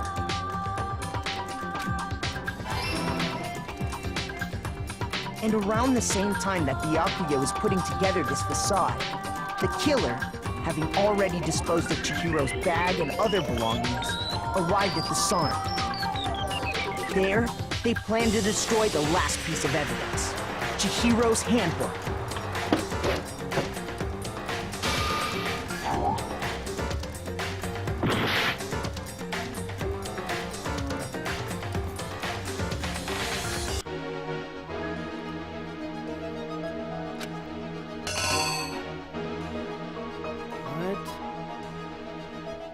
Happened to him?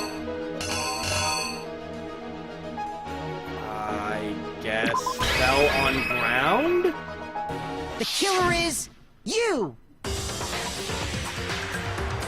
And around the same time that Byakuya was putting together this facade, the killer, having already disposed of Chihiro's bag and other belongings, arrived at the sauna. There, they planned to destroy the last piece of evidence, Chihiro's Don't mind handbook. me just knocking all the shit over. It's all good. And just as the killer expected, Accidentally his firing steam up Rec sauna was Central. enough to ruin the electronic gadget. Somehow, Because I dropped my the phone on one of killer my knew that the LGBs. handbook couldn't stand up to the heat of the sauna. And the reason they knew that is because the sauna had already wrecked their own handbook. And that's how it all played out.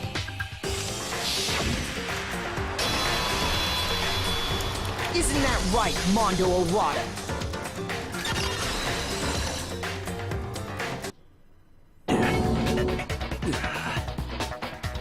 Wait!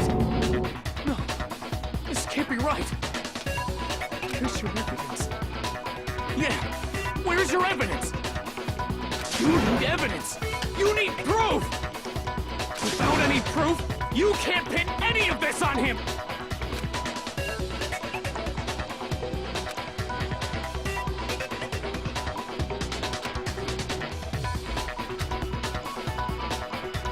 Sweet Jesus. Sure, what is this new goddamn element? Fever time and nega time. If I press the space key, fever time.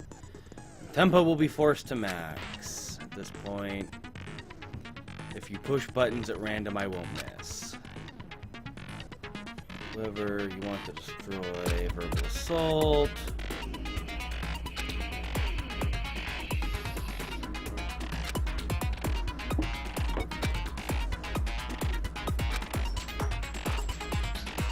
Oh, joy.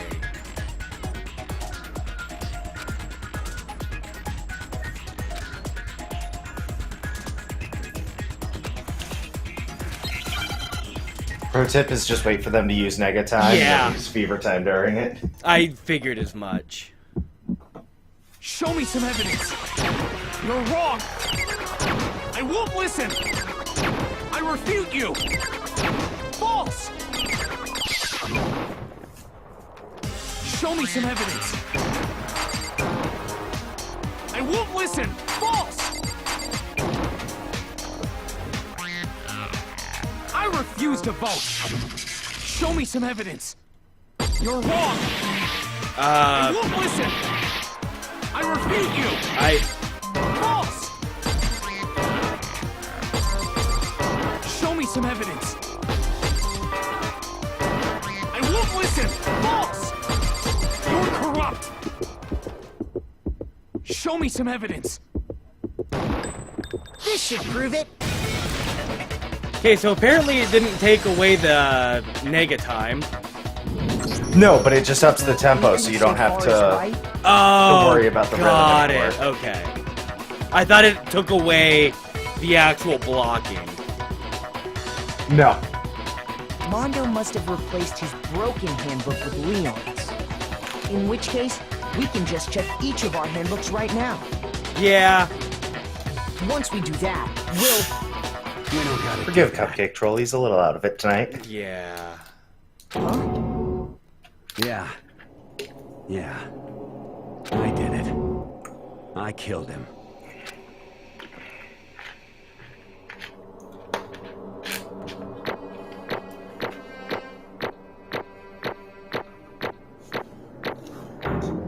Hey, they still came out with an A. Don't know how, but I'll take it. Bro, what are you saying?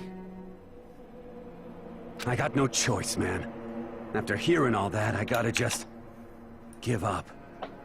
Go ahead, Monokuma. Get it over with. Ask for the goddamn verdict. Roger that. Wait! Hold on! No waiting, no holding on. Time for the moment we've all been waiting for. Grab your lever and give it a yank. Who will you elect? select as the blackened this time around? Will you make the right choice or the dreadfully wrong one? What's it gonna be? What's it gonna be?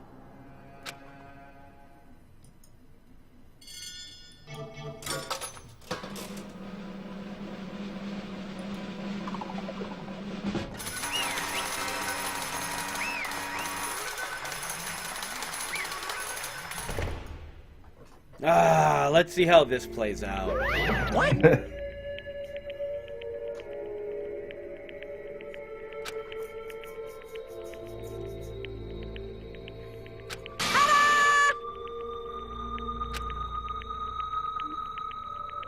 Unbelievable.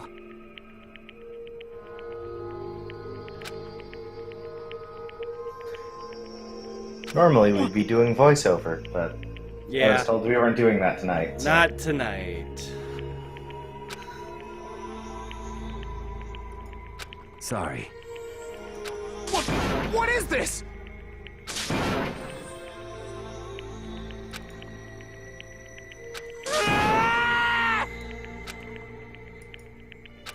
Now then. Actually...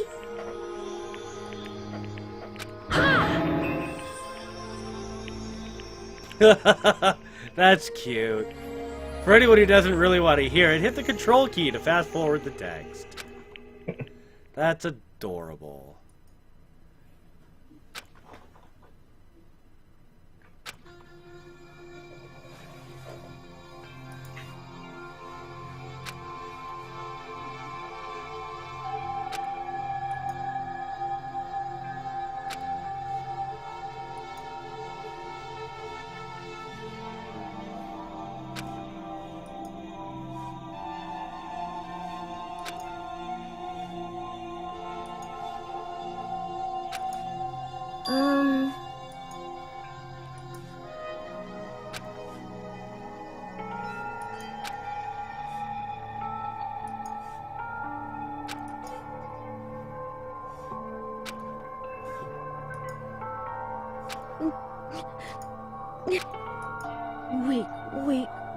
Weak.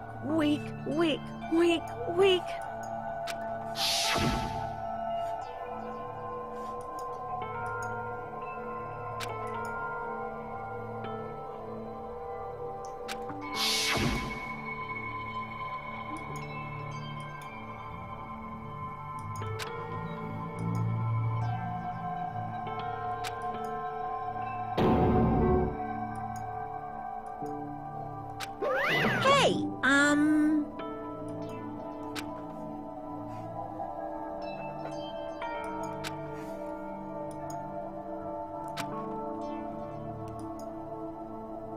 What? I'm sorry. But...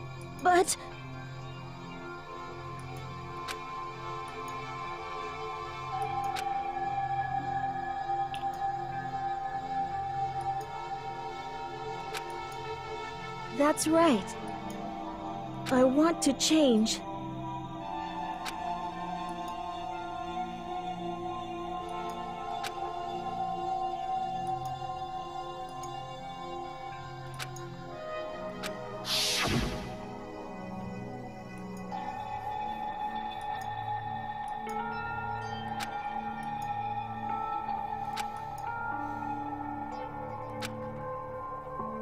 Hey,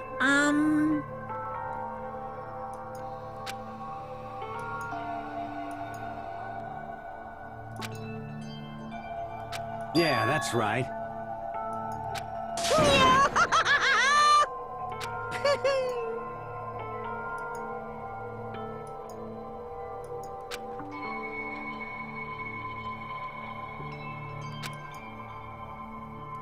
Uh-huh.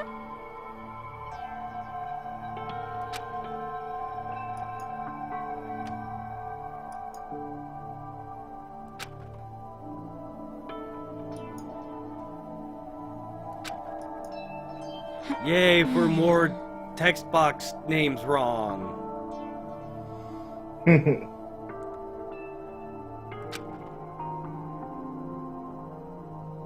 Correct.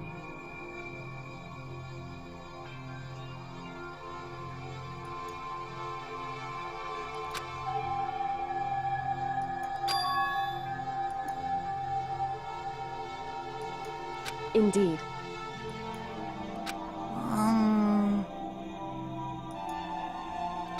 Certainly.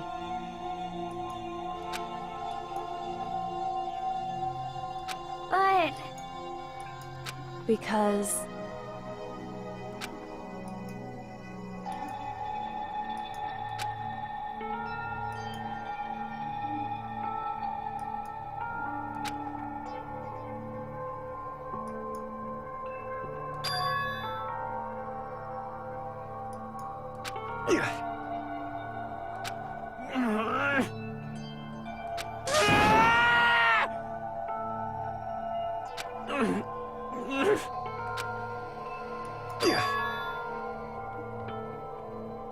I knew it.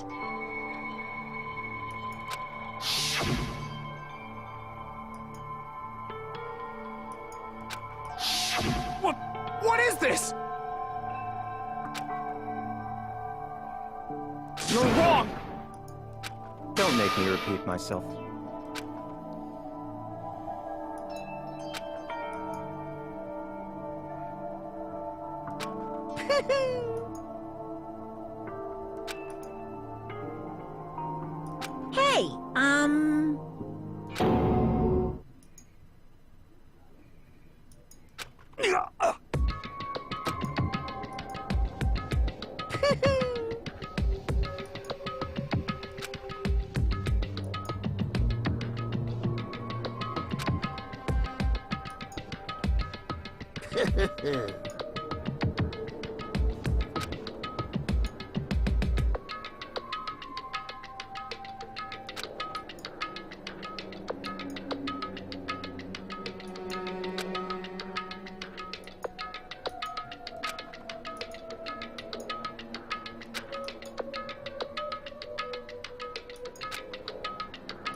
Hey, I just...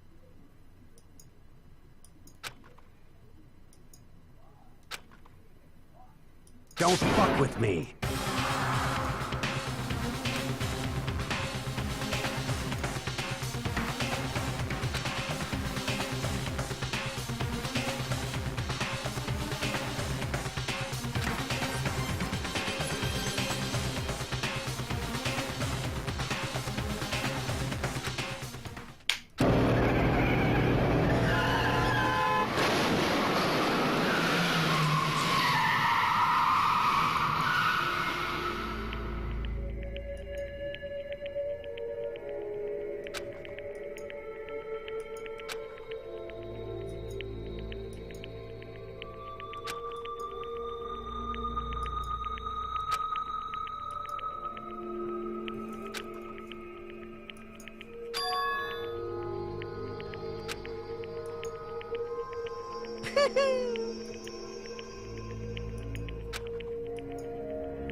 I just...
I just...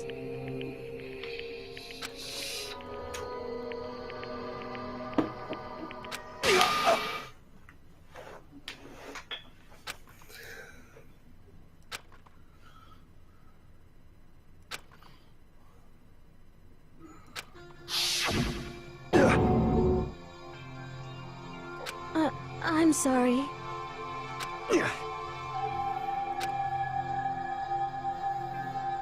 Huh?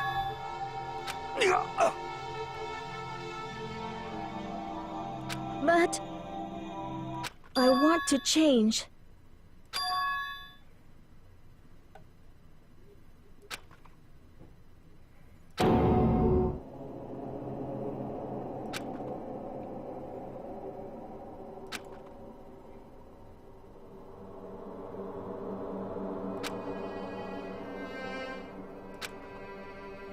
You piece of...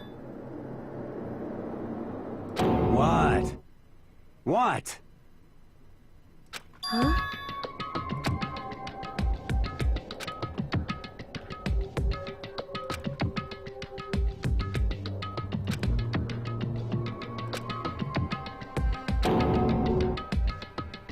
What? What? No!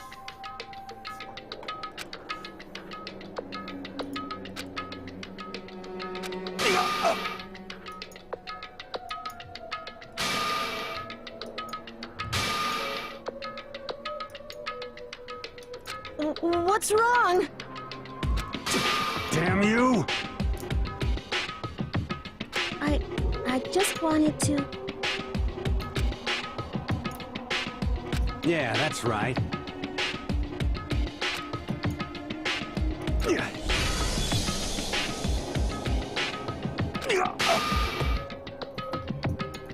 You son of a bitch!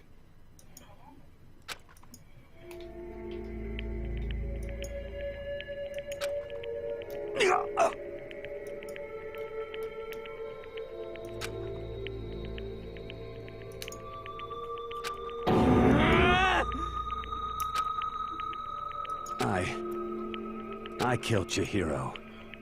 Even after all this time, I'm still just as weak as I've always been. And thanks to that, I did something I can never take back.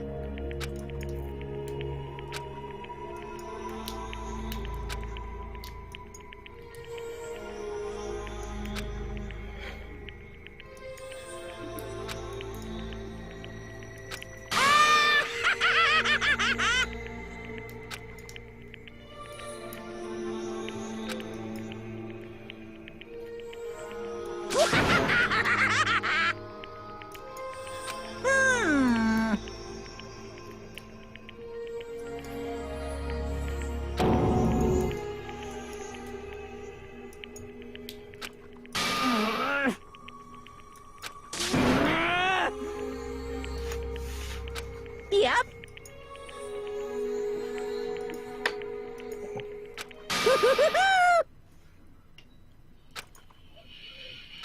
It can't be. Well now, well now, well now, well now. Ridiculous. Now then, I prepared a very special punishment. Let's give it everything we've got. It's punishment time!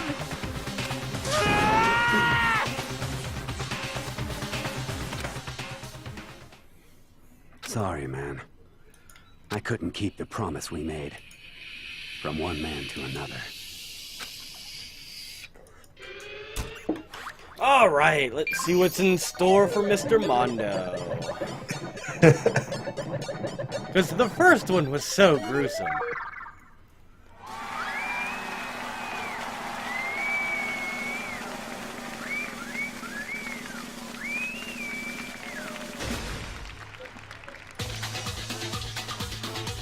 Ha ha ha. Monokuma with the hair.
Ooh, dear. Monokuma's the best. The Mondo butter. Yep. And then him just sitting there with the pancakes.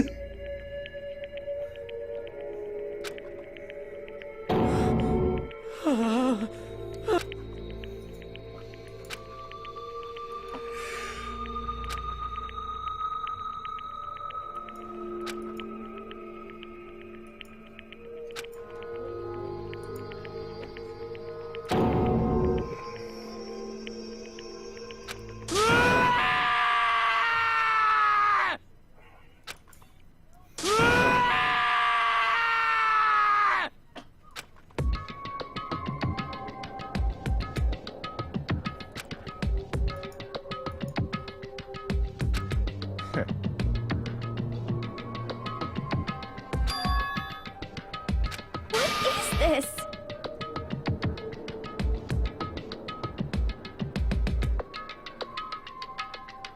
Naturally. Hey. However,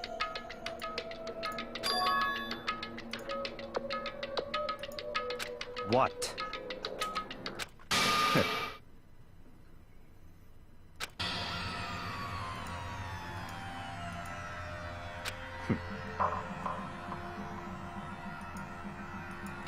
Honestly.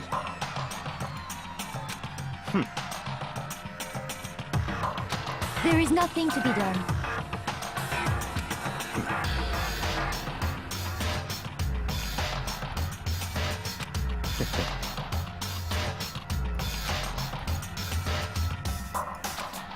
What?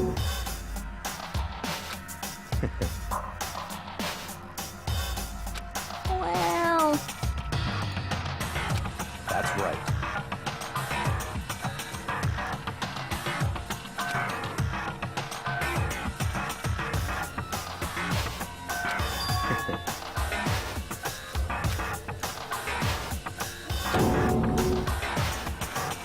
I see.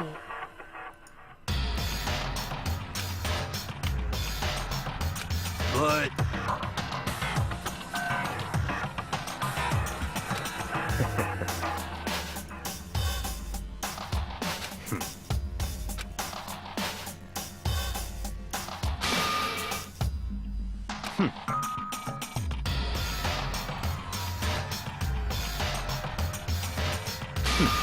Interesting.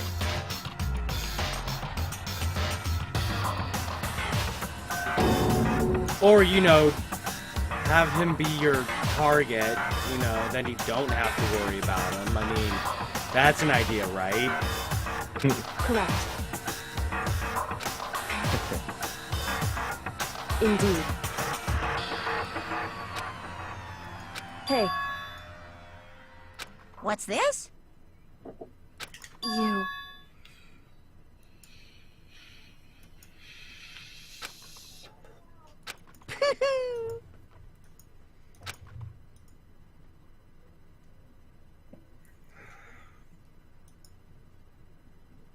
Yeah, to an extent.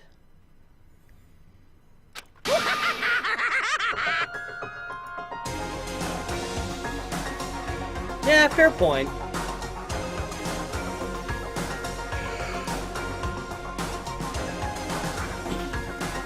But I think he would be clever enough to be able to cover his tracks. Like, there's a few people who I think could become blackened and get away with it. Who do you think is on that list? Well, if Kyoko decides to, I'm pretty sure she would be able to cover up her tracks well enough, and I'm pretty sure Byakuya would be able to cover up his tracks good enough. Alright, so your list is 2 people, fair. I mean, everybody else does not seem like they have the wherewithal to be able to cover up a crime scene. Fair enough. Damn.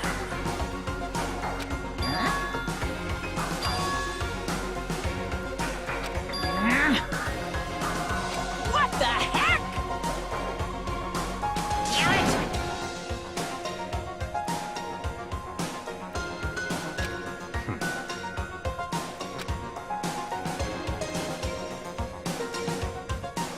Ooh, how exciting!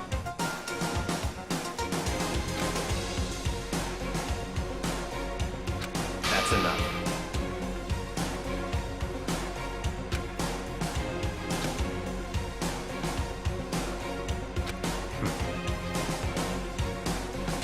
In the name of my family. You're getting all riled up!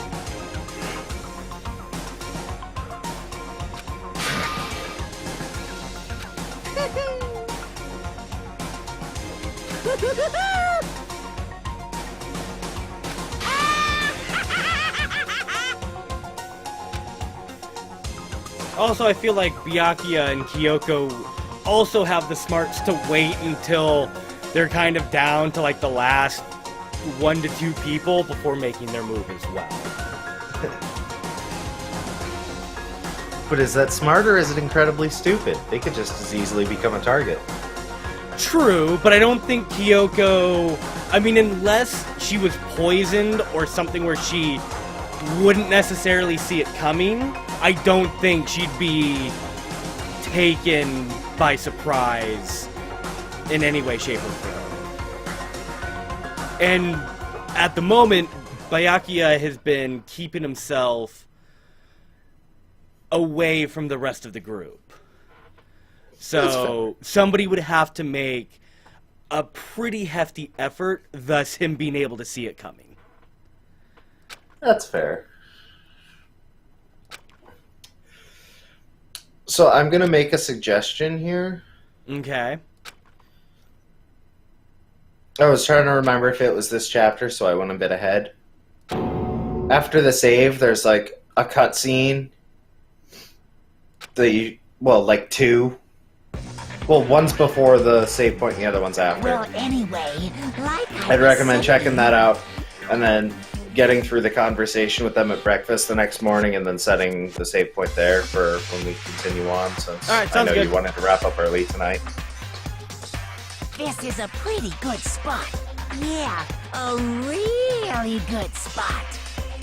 Anyway, isn't it amazing how that girl went and killed someone before things even had a chance to get boring? Once things really get moving, it'll be like a roller coaster. There won't be any stopping it. Fear and despair charge forward at a speed nothing can hope to match.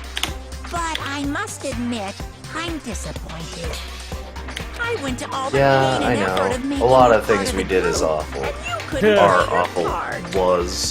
Were. Going to be... You do remember you were supposed to make the first move, But- right? Well, no biggie. Nothing we can do about Somebody it. is, So just do your best to make things more exciting from now on, okay? little under the weather, little not feeling After up all, to that's what everyone wants to continuing see. tonight. So it's fine. We'll be back Friday As with long this. as you don't want to We'll know be back my other days with measurements, other things for fire sure. away. Then, but Unfortunately, I had a bit of a day, and I have just not been able to recover.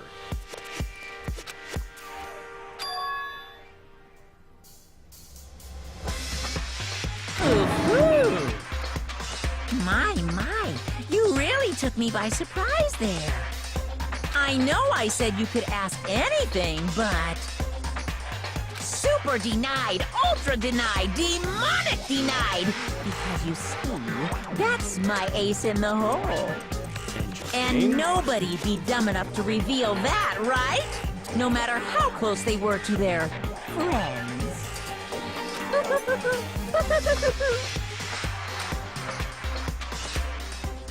So we're gonna be getting a 16th person at some point, it sounds like?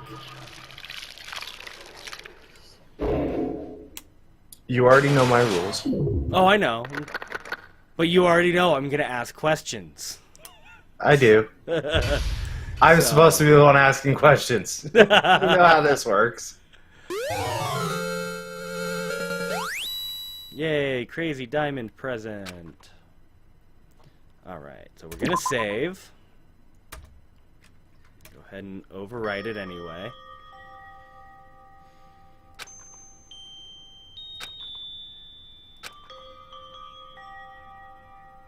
I know I shouldn't cry, but I've had enough. I can't take it anymore. Getting out of here anytime soon. Oh, is that actually the case? I haven't tried one because I've got an 8-trap. I can't let myself think I about also figure you might want to back up your much I wanna chapter get 2 out of ending here. save because delicious cheesecake scene of your waifu. Yeah. If I keep thinking like that, I might decide I thought you'd appreciate that. That That might make the day a little bit better. Yeah, it took me a second to realize who that was before the name popped up.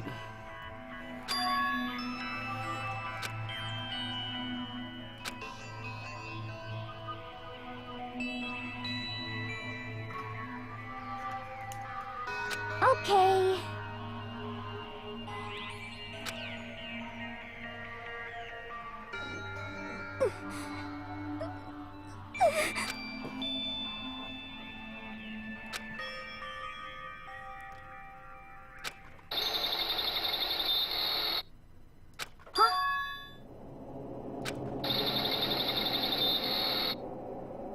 Huh?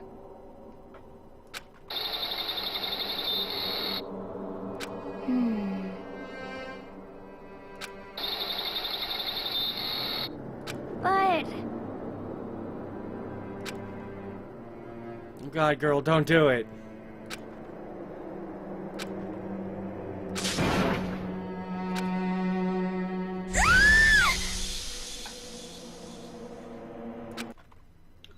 The fuck?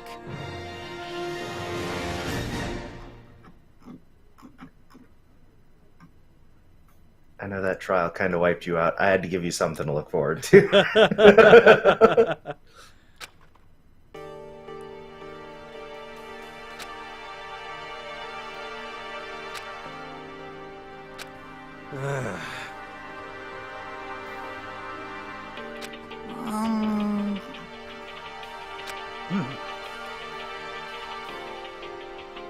oh,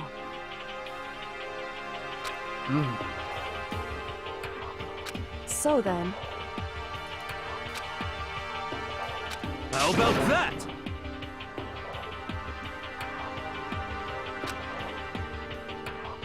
Impossible.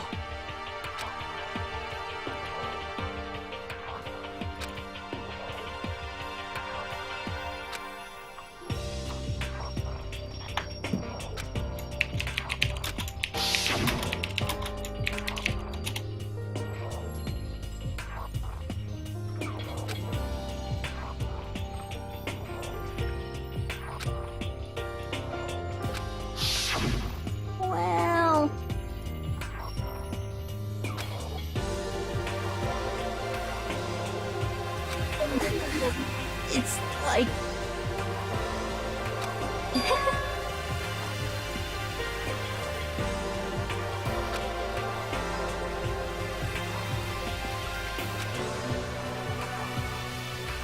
Well, Oh, latency choked. Eh? He filled out all of Sayaka's report card. Spent too much time with the wrong waifu. Yep. is that okay?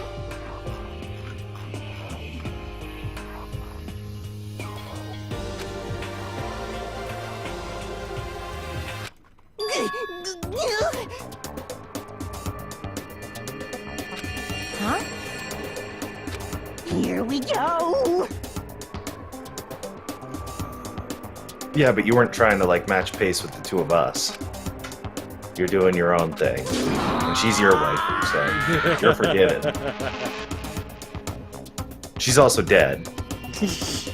Bruh. There is nothing to be done. You know?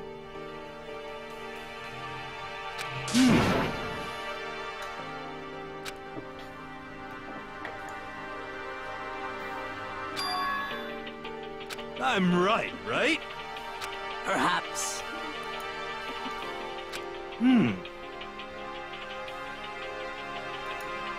Well then.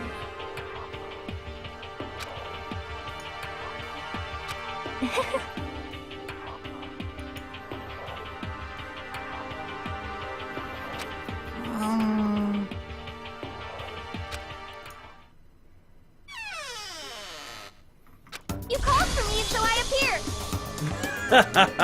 Yes. Yes!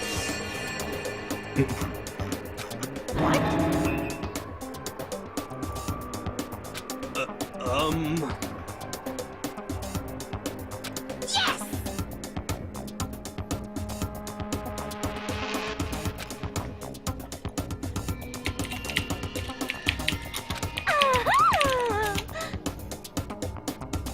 Which one?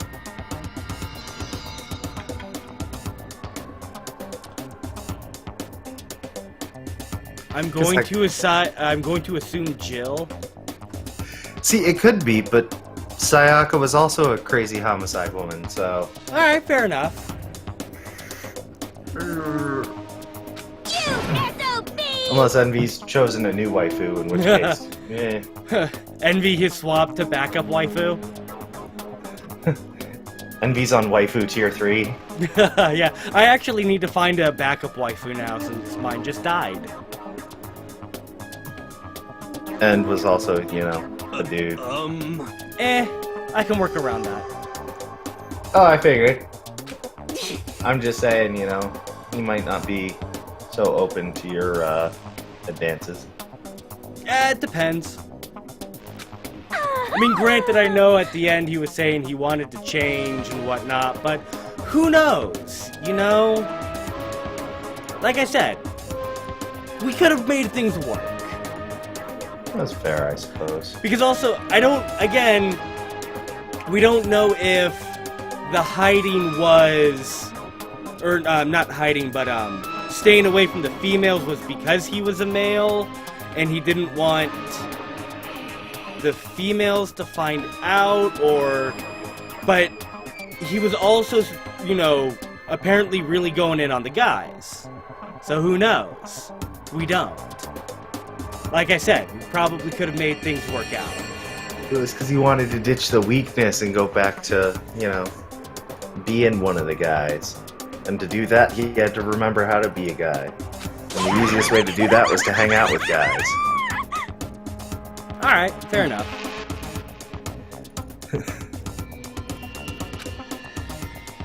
And the funny thing is... Yeah, except an excerpt. The funny thing is that the females don't have to worry about Genocide Jill. Yep. Only the guys. Funnier still is that,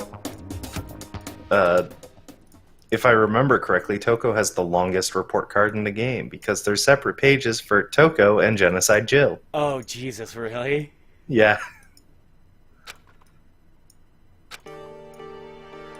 Alright, so got through all of that, and now I can free roam, which means saving.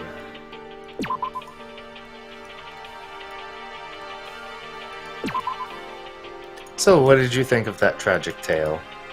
And all the twists and turns. To be honest, I don't know. Like, I don't want to say, like, I've given up trying to figure out who done it now, but it's like, from the beginning when I was thinking about things, I was like, oh, well, it was a dumbbell, so it would have had to have been somebody strong, like Sakura or Mondo. But there was never any really point that led to, yeah, it was them during anything else, at least that I caught. So I'm kind of done trying to figuring out who done it, and I'm just gonna wait till the trial. Yeah, that's a fair assessment, but no, I just meant, like, overall, like, between finding out Chihiro's a dude and Byakuya fucking up the crime scene because fuck you, that's why, and Mondo killing his own brother, and, you know, his own weakness being projected upon him by Chihiro's strike. Like, that whole tale is very twisted and sad. Yeah, no, for sure it is. I don't know, I think today may have been a bad day to do this for me, because I'm kind of just like, okay. I don't get it. I mean, it was more of a... It was a crime of passion at that point, because, you know, like you said, Mondo's own weaknesses ended up basically coming right back up in his face, and he killed what started it. So, yeah. I mean, outside of Chihiro being a guy and whatnot, it's kind of meh to me. Like, that wasn't super huge. It was like, oh, okay. Well, that completely turns everything I've been thinking about on its head, and I no longer care about trying to figure this shit out now. Because if they're just gonna throw these curveballs at me, what's the point? Curveballs ahoy. Ha ha! Too bad we don't have the ultimate baseball player around to to field chuck them. Yeah. Yeah, so it's like, from that kind of a standpoint, I'm kind of done. It's just like, alright, well, the fun of trying to figure out who did it and why is just gone completely out the window, because they can just do whatever the fuck they want, and they've got all the retcon they need. So it's kind of like, okay. Like, the only thing I knew for sure was Toko didn't do it, because it was too obvious. So, yeah, I was just kind of like, whatever at that point. But it is nice to know that Toko is Genocide Jack, so that was fun. Yeah, even, I think, yesterday, it might have been the day before, you were saying, I don't think Toko's actually Genocide Jack, that just seems too obvious. It did, well, because of with everything else, like, it's hard to see something that's like, oh, they're literally handing you this on a silver platter. It's like, I can't take that shit at face value anymore. So it's just kind of hard to believe anything right now. Because it's like, okay, I mean, yeah, she, well, I don't want to say obviously, but she pretty clearly said, you know, or admitted she was Genocide Jack without actually saying she was Genocide Jack. Yeah. But it's just, there's been so much, like, okay, this is kind of weird, okay, they're just gonna throw curveballs, so anything you've been thinking is false. It's kind of like, you know, I'll just wait till the trial at this point, like, which kind of sucks because that now ruins the entire game for me. Because I was hoping that there would be that level of actually being able to figure shit out before it got to that point. And I was actually really hopeful with the first one because there were enough clues to sort of be able to go like, okay, it's Leon. I mean, with the big glaring one being that she wrote his name on the wall, but it looked like they were numbers because of how she wrote them. You just needed to, like, look at things from a different perspective, quite literally on that one. But now it's just like, none of that made sense. None of that made sense to me. Like, until they explained it, which you wouldn't have known until the trial. So it was just kind of like, okay. So now I'm literally just going through the motions. Like, that's how I feel as of this very moment. So, like, I'm just, at this point, wanting to see what the actual story is, and I no longer care about all the investigation and trials, because there's no way of figuring that stuff out beforehand.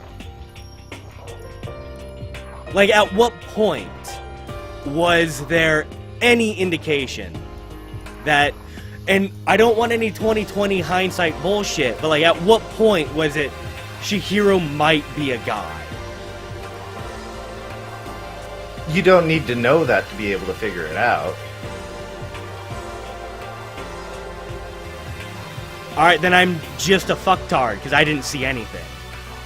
Like, I didn't see anything that led me to believe with any sort of actual certainty that Mondo did it in the boys' locker room with the fucking dumbbell. Like, there was no... I couldn't clue my way. So, it just kind of like... I didn't see anything. And it's like, looking back on it, I still don't see anything. Like, that's my issue. Is that at least looking back at the first one, I could be like, oh, okay, that makes sense, I can see that. But I don't with number 2. So, and if the rest of them are going to continue this way, then I just want to know what all the secret... I just want to know, like, the secret, like... Okay, I'm interested to know who Monokuma was talking about. I'm interested in who the 16th schoolgirl is. I don't care about anything else at the moment. I just don't. And like I said, today just may have been a really bad day to do this for me. So... I don't know. That's where I'm at currently. Oh, and I'm also interested to know what the fucking head in a box was. Because, what the fuck?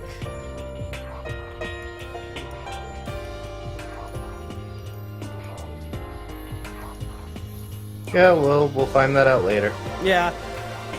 And yeah, I mean, you're right. I mean, Chihiro being a guy is about as relevant as Sayaka trying to kill Leon, but it would have led me down different thought paths. Because this entire time, I was thinking something completely different than it was, you know, okay. I don't even know what I'm thinking right now. Like, it just, like, yeah. Like, to me, the whole thing was, okay, at this point, I'm just waiting until the trial for everything to come out. And I think that's why I also struggled a lot more during the trial, was because I didn't have a fucking clue what was going on. Like, it was just like, okay, I've got 2 things to shoot, and I've got 1 bullet. Okay, so I can fail once, groovy. And then when I had the 3 bullets, it was like, alright, read what all of the contradictory statements are, and just try and see which one makes the most sense. Like, for me, there was nothing I could be like, okay, this is what I'm, you know, okay, this is what makes sense, this, and this, and it was just like, I didn't even have an idea of, like, what made sense. I just had bits and pieces, like, and even my thought processes going through certain things during the trial were completely off base, so, yeah. This was, like I said, this was probably just a bad day. I'm more interested in finding out, you know, all the secretness that's going on around Hope's Peak and Monokuma and everything that was mentioned in those cutscenes than I am about, you know, like, cool, let's just get the next person dead and over with so we can further the actual plot. So, I don't know. Maybe next time I'll be in a better state of mind and things will go a little smoother. But yeah, so that's gonna do it for me. I know this is usually a long stream because of the nature of it. But technically we're kind of ending on time. I mean, I know it's 15 minutes early, or 15 minutes short of the usual 3-hour streams Mike and I usually do. But like I said, yeah, that's going to do it for me. Thank you everybody for tuning in. I saw we actually had a lot more viewers today. I know not all of you spoke up, but that's cool. We do encourage lurking. But shout outs to Showdown Kid 1. Thank you for stopping by and chatting up. Thank you to Envy as always for showing up. Shout outs to Latency for showing up, and who may or may not be joining in when we start up the VOs again. Mike, thank you for stopping by and chilling in chat, even though we weren't doing the VOs tonight. But yeah, if you liked what you saw, go ahead and hit that follow button down below. If you didn't like what you saw, I apologize, but we do stream 7 days a week, so you're bound to find something you like. We usually do something a little bit different every day, but because I'm kind of on a game schedule crunch, there's probably going to be a lot of Danganronpa happening. And then when Dark Souls 3 comes out, there's going to be a fuck ton of Dark Souls 3 happening. But like I said, usually something different every day. Mondays, I play through the entire Metal Gear series in the fictional chronology. I am currently on the MSX version of Metal Gear, which has been an experience. You can watch the first episode and watch me fail horribly while using a strategy guide. You can watch episode 2, where I fucking jump off and kill myself, because why do I need a parachute? That was funny. My brain stopped working on that one. So after that, it's Metal Gear Solid, or Metal Gear 2 Solid Snake. Then we're jumping into the Metal Gear Solid with 1, 2, and then 4? I think is how it goes after that. 4 is going to be interesting because Metal Gear Solid 4, the movie, the game, the movie, I might, because I'm also playing these kind of as a first-time playthrough / haven't played them in probably over 10 to 15 years. So it's a lot of rediscovery and new discovery, but 4 might be the exception. If I get off my ass and can, you know, overcome this crippling Warframe addiction I have, I might actually play through Metal Gear 4 ahead of time to try and get pacing, because I know there are like 45-minute long cutscenes. So I might try and pace things out to where, you know, it's not a 4-hour stream where we're eating popcorn. Though I hear, what is it? Taiwan is getting really big into that whole watching people eat streaming thing, so who knows? Maybe we'll grab a new demographic. I thought it was Korea. Was it Korea? I couldn't remember. You know, ignorant white guy somewhere over there. Tuesday and Wednesday is usually Mike Psychotic Kelly, but right now it's probably going to be the both of us with Danganronpa, unless he decides to Tuesday. Tuesday. Maybe later, depending on how far behind we're getting, might be Wednesday as well. We'll see how things play out. But Tuesday is definitely going to be Mike and I with Danganronpa. Oh no. For the next couple of Tuesdays, for the next couple of Tuesdays, it's definitely going to be Danganronpa. Wednesday's going to be Mike with something. Yep. Thursday is Nick Latency, also kind of in the something category. It's either going to be Undertale. I think the new episode of D4 came out, so he might be jumping on that. Might be Heroes, Diablo, something where he can blare EDM. SF5 ranked. SF5 ranked, who knows? Again, something that's kind of a sampling of what you can expect on a Thursday. Friday is back to Mike, which may or may not be Mike solo, may or may not be us on Danganronpa. I'm pretty sure we said Tuesdays and Fridays. Did we? For this. Well, that was probably yesterday, and I don't remember what happened yesterday, because I have the memory of a goldfish. I think that was actually Sunday we talked about that, but that's... Then, yeah, that's way too far for me to remember. Or last Friday. Yeah, who knows? But, okay, so Tuesday and Friday is us with Danganronpa. Might be joined with Nick Latency. So you can look forward to that. There'll be 3 of us doing VOs instead of the 2 of us. Saturday is a co-op versus day with myself and Mike. Most likely going to be more SF5, because that is currently the new hotness.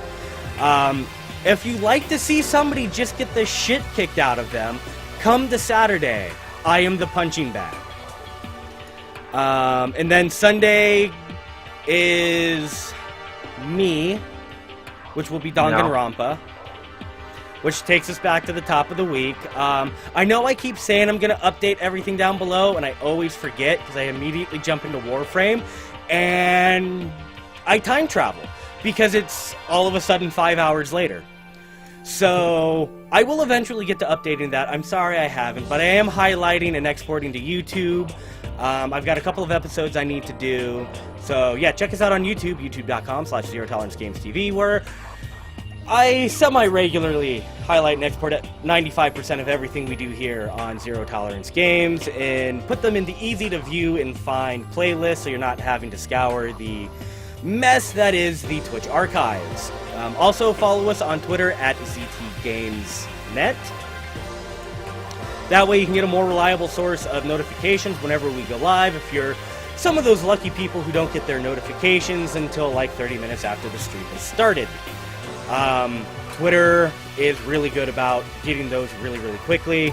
Also, if we have any really big announcements that can't wait until the next time we stream, those get posted on Twitter as well. Outside of that, no other announcements, no other shameless self-promotions. Thank you again, everybody, for tuning in. I know this was a little bit of a slightly different and awkward day, but my name is Jason Cupcake Troll Gordon, joined with Mike Psychotic Kelly. For Zero Tolerance Games, and until next time.